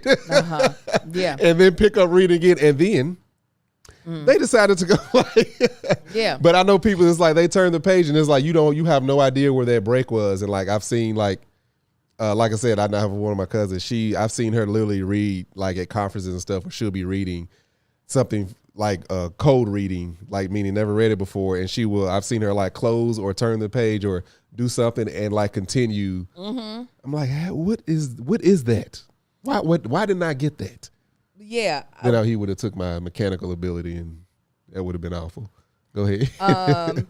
So while Marcus and when I say Marcus, I mean Tank. While Tank and I were never formally diagnosed, our son Marcus and our son Kai were, and based off of all of the symptoms they have, and after doing a lot of research and seeing how it manifests in adults, and also talking to the psychologist, we are pretty sure both of us have it, because it is typically passed down. Yeah. After getting the understanding of it, it's like we see clear signs of it. And it's like, oh, Angel's like, that's me. I'm like, yeah, that's me. I am someone who can memorize words fairly quickly. So while Marcus was saying earlier, you have these ads memorized, I don't, and I do. I typically, after I've read it once, I typically do have like the words in the order so that I can read a little bit faster. I also had to really work hard on my learning capabilities because of my career. So I had to put in extra work to begin with. But just to give you a little bit backstory, and then we'll have little Marcus talk. The way we discovered our children had dyslexia is that our son Kai continuously put his shoes on the wrong feet. Day after day, his shoes would be on the wrong feet and his shirt would be on backwards. And for me, I was like, now if he can continuously get this wrong, there's only a 50-50, there's not too many different combinations. Yeah, and it wasn't shoes. a 50-50. It was consistently right. wrong. But I'm saying there's only two ways to do it. So if he knows he's doing, if we're making him aware he's doing it wrong, why can't he do it right? And he was young. He was like 2 or 3. And I looked it up on Google, and it was like, there is a chance that this is a early sign of dyslexia. Then when I began to read all of the symptoms of dyslexia, it began to describe my then 4th grader at the time. And I shall also say, a lot of people, when they think of dyslexia, they think of the Bill Cosby episode, the Cosby Show episode when Theo was diagnosed with dyslexia. And a lot of us just think about letters being written backwards. Yeah, it's so much more. There are children who might never do that improperly, but could still definitively be dyslexic. So we got both of them. It's a long, very long, arduous process of testing for dyslexia. We did, and then we found out that both of them, this was going to be their struggle. So, little Marcus, you got to go back in your brain because now you're in 8th grade. When we told you what dyslexia was and that was why things might be a little bit more challenging for you, do you remember what you felt when you found out? What I felt when I found out? Yeah, that you had dyslexia. Do you remember what you felt when we told you? I mean, I wasn't surprised. I mean, I explained a lot when I was reading and how I lose track of where I was if I look somewhere. So explain that, and also just anything to do with writing and reading, I guess. What do you feel like is the hardest thing for you when it comes to writing and reading? The hardest thing, I guess it is making sure that everything that I want to say is being said. Yeah. Because I remember when I would write essays or something like that, and I actually used to read it. There's a bunch. You told me there's a bunch of things wrong with it. I miss words or I put it in wrong. Yeah. I would have little Marcus read back to me his papers, and the words he was plugging in that were nowhere on the page, I'd be like, go back, read me that sentence again. Which is common because a lot of people will read what they thought they wrote. Yeah. His brain was like, that is supposed to be there. I do it. Y'all have no idea how many times I have to go back and edit my captions on Instagram because I'll be like, where is that word at? Why is it not? I don't even go back and edit. I just post it. No, I mean, I'll post it, and then I have to go back, edit caption. I'll be like, where is the word that I meant to put? Yeah. So you were saying one of your strong suits is you memorize things. I don't know what what I do to compensate, but I've always been a good proofreader. Like my sister, who is like, not to say she not compensates, but she's extremely book smart. And she would always get me to read over stuff that she wrote. And I would always find, I don't know what that was, but I would always able to like find mistakes, miss words or whatever it was. Or even like a lot of stuff that she was like, had me reading was like above my education because, you know, she's 4 years older than me. But it was like some of the words I didn't even know, but I could see like grammatically sometimes things or even words misspelled or misplaced, and I would find it very quickly. And that's something she was like, here, just read this. But then if, you know, I had to read a scripture in church, she'd be in the one out there laughing at me, snickering and stuff. So I don't know what that block is of me being able to sit down and find mistakes versus code reading, or so I don't know what that. It's probably just you just telling your brain you're doing something for a different reason. Yeah. You probably weren't reading for context for her. You were reading. Oh, maybe. You know what I'm saying? You were reading for error, not so much context. One of the things that I feel like me and Marcus both noticed with little Marcus, if you were to sit down and have a conversation with little Marcus, you'll see that his vocabulary when he is talking and when he has a strong opinions or thoughts on something is vast. Yeah. It is a lot larger than ours at this age, and it probably is bigger than ours at our big age. But when Marcus goes to write, that vocabulary disappears. And I think he goes for words that are easier for you to spell. But if I were to, like, if we were to give him a writing prompt, and if I told him to tell me what he thought, especially if it's something that he is knowledgeable about, he's more than likely going to blow me away with how well he articulates his thoughts. Where once it gets on paper, it does not match his capability. What we see is not what matches his capability. So what do you feel like has been the best help for you, little Marcus, in like navigating this? Because now you're at an accelerated school. So what their expectation of you is even more than what it was when you were in public school. What do you feel like has helped you the most in navigating this? I guess I don't really know what really helps me. Like when you feel yourself struggling, is there something that you do? I usually just try to like think it through my head, I guess, again, and then try again. Is that mainly with like writing? Yeah, writing. What about reading? Is there anything that you do to help you with reading and like comprehension? Because that's when with reading, it's more so about making sure you comprehend what's on the paper than anything else. With that, usually I get like stuck just trying to like just read over the page until I'm able to understand it. Yeah, so you're having to reread things a couple of times. Yeah. Do you have to do that? That's something I've never had to do. Reading comprehension was always pretty high, and writing, putting thoughts to paper, I was always really good at that. Actually, because you know, a lot of times, like if I had like in like English teachers and stuff, they were always impressed when it came to me writing. And the comprehension. Yeah, I never had issues with that, which was when I saw myself in other struggles I had, it would even surprise me. Because we would talk about, like, you know, in the class, we would talk about, you know, what this was, what that was, or compare, you know, notes and everything. And I'm just like, that's not what that meant. And it's like, what do you have to say, Mr. Tanksley? Well, you know. Yeah, you can comprehend your comprehension for thought is great. Now, when we get into reading these recipes and stuff, where Marcus, it's awful. It's like what?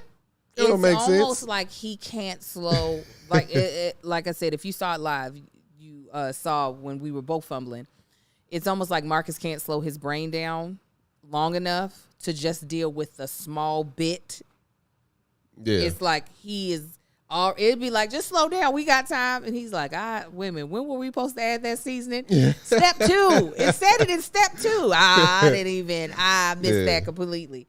So I want to give you all some tips on like how to be able to like approach this if you have a child with dyslexia or just a learning disability in general.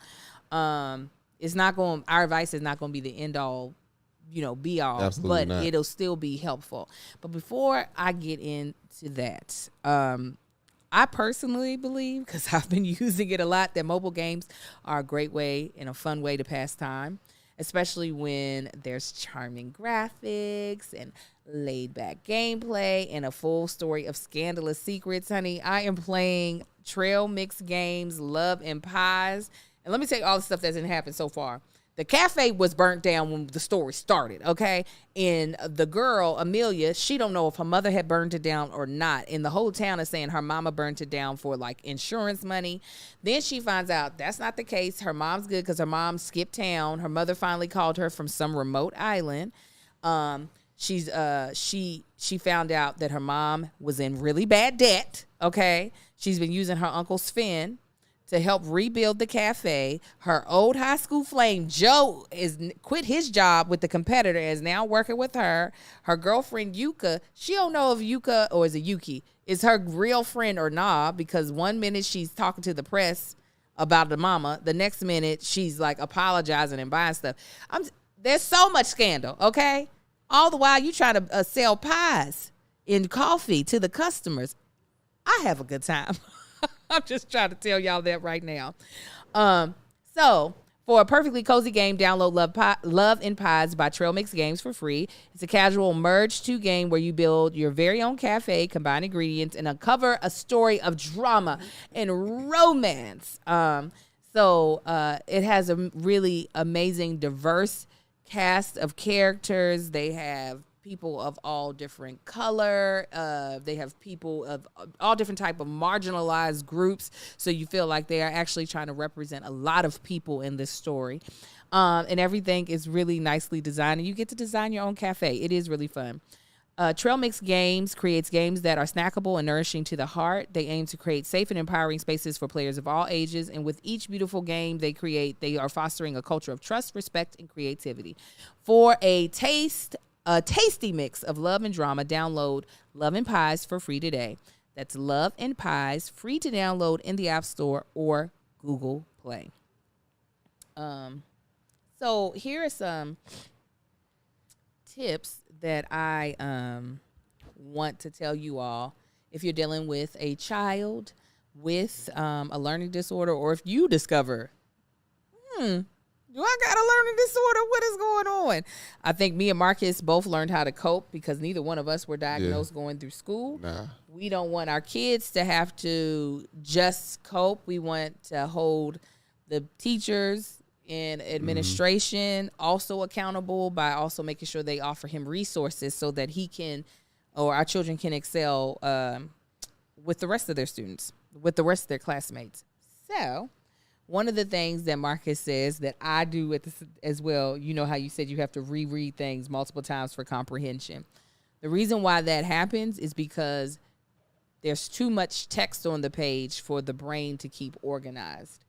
So when possible, for your child, if they don't have an IEP or a 504, which you should get, and I'll explain those later, having part of the text covered on the page so that they're only having to take in a smaller amount of the text. So Marcus is now reading, really, what's the book that y'all are reading in class right now?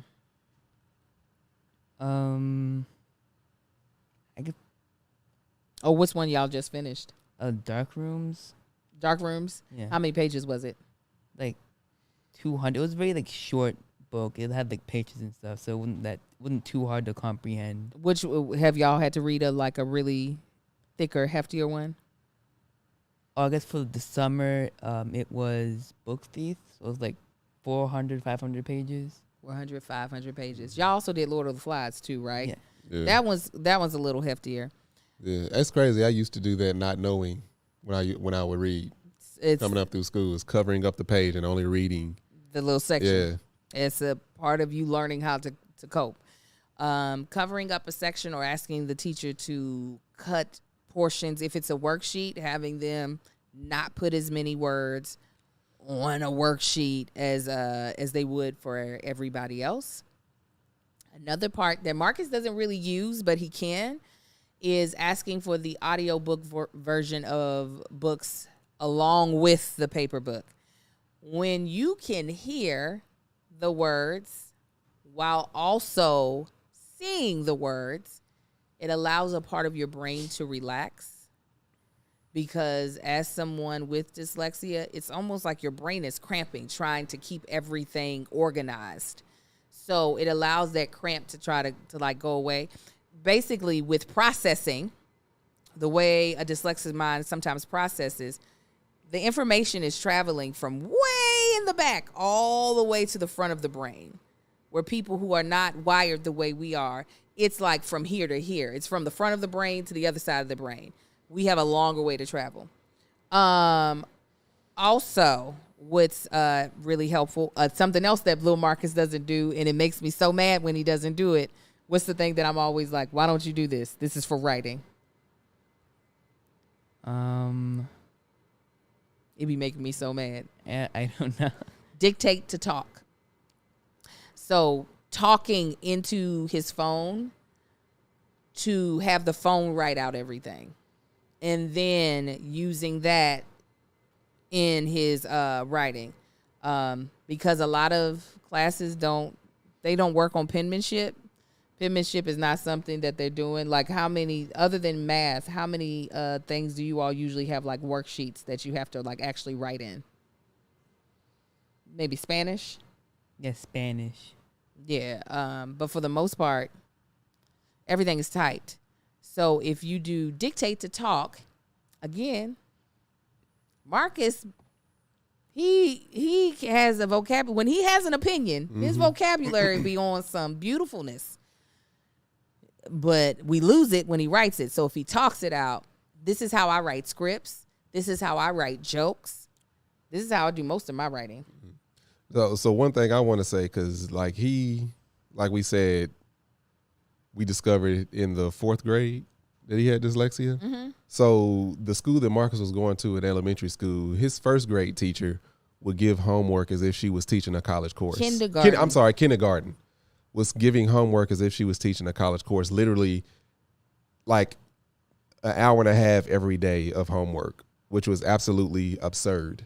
All right. It makes no sense. Like all the parents hated it. It was the worst thing whatsoever. It wasn't taking everybody else an hour and a half. It was taking him. Taking him an hour and a half. But still, it was, even for a child that was doing well, it was still too much goddamn homework to be in kindergarten. And then us not knowing, just seeing him struggling and not understanding why he was struggling, and then finding out in the 4th grade that, oh yeah, he has dyslexia, but he always excelled. And it was just like, that was us being not understanding, not knowing what was going on. What's it called? Humbling us. Oh, okay. I was like, I don't because know. it was, because it was like, and then turning around looking at him and seeing that he's always had good grades, dealing with this disability, not knowing it and overcoming it in every single thing. And then they all being in the 8th grade at an academically rigorous school and still excelling. It's just like, we couldn't be more proud. Oh, absolutely.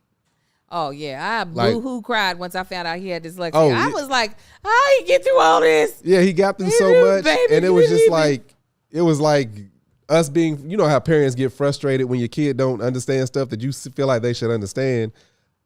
Him dealing with our frustration, him dealing with his disability and not knowing what's going on, and him just keeping this little sweet little smile, watching his dumbass parents figure it out. We yelling. Why can't you? What also? There's a part of his story that also he should know. You all should know. You can hear Marcus has a little bit of a lisp, just a little bit. Marcus was considered to have like delayed speech. It was actually he was talking. We just didn't understand him, and so he had an IEP for speech. Because the way LAUSD does it is you have to reach a certain amount of intelligibility. Intelligibility is what the listener understands. So they needed, for him to qualify for an IEP, if I didn't understand at least 70% of his words, he qualified. So he did when he was at a very young age. So we're working on him producing letter sounds. His speech delay was masking his dyslexia. So we're thinking he's just having a hard time making the correct letter sound. So I'm showing him the letter D, and he's giving me the B sound, right? And I'm thinking, this boy don't know his alphabet yet, and we are working on him articulating, and so he's just getting confused.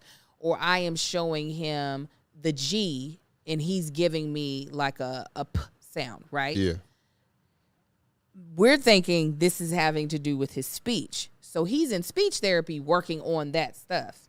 What it really was his dyslexia, having all of those, like, learning phonetically as a person with dyslexia is not the best way to learn. Dyslexic people memorize the shape of a word better than they do typically than individual letters grouped together. So phone, phonetically, a dyslexic person would easily be like Phone, phone. Obviously, that's not how you spell it. It's Phone. It's better for us to memorize how the word is shaped than it is for us to start thinking about things phonetically. So anyways, that was something that we just didn't know. And he would always start off slow at the top of the year, at the top of the grade, and then he would reach whatever like the destination was, where other people would start off fast, end fast. So, what is any advice you would give either a parent dealing with a child that has dyslexia or a child that has dyslexia?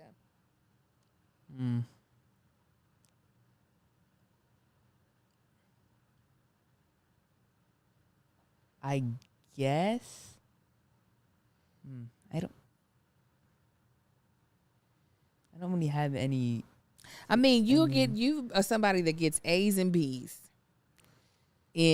For some people, it's super duper simple. For you, it's doesn't look like it's that much of a challenge. So what are you doing that you feel like is making that happen? I guess it's to try not to get too stressed out about it.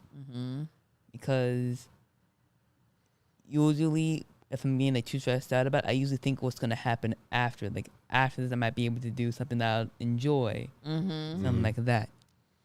So parents, be patient. Yes. That's what I would tell myself. Thinking back then, be more patient. So he's talking about consequences because we like disability or not, these grades better be right. Yeah. Right? So he's like, they're going to take away my computer. They're going to take away my phone. They're going to take away my iPad. And we will. So he's correct on that. However, you're saying dealing with the not worrying about the stress if you're a parent that is like us, but just more so do what?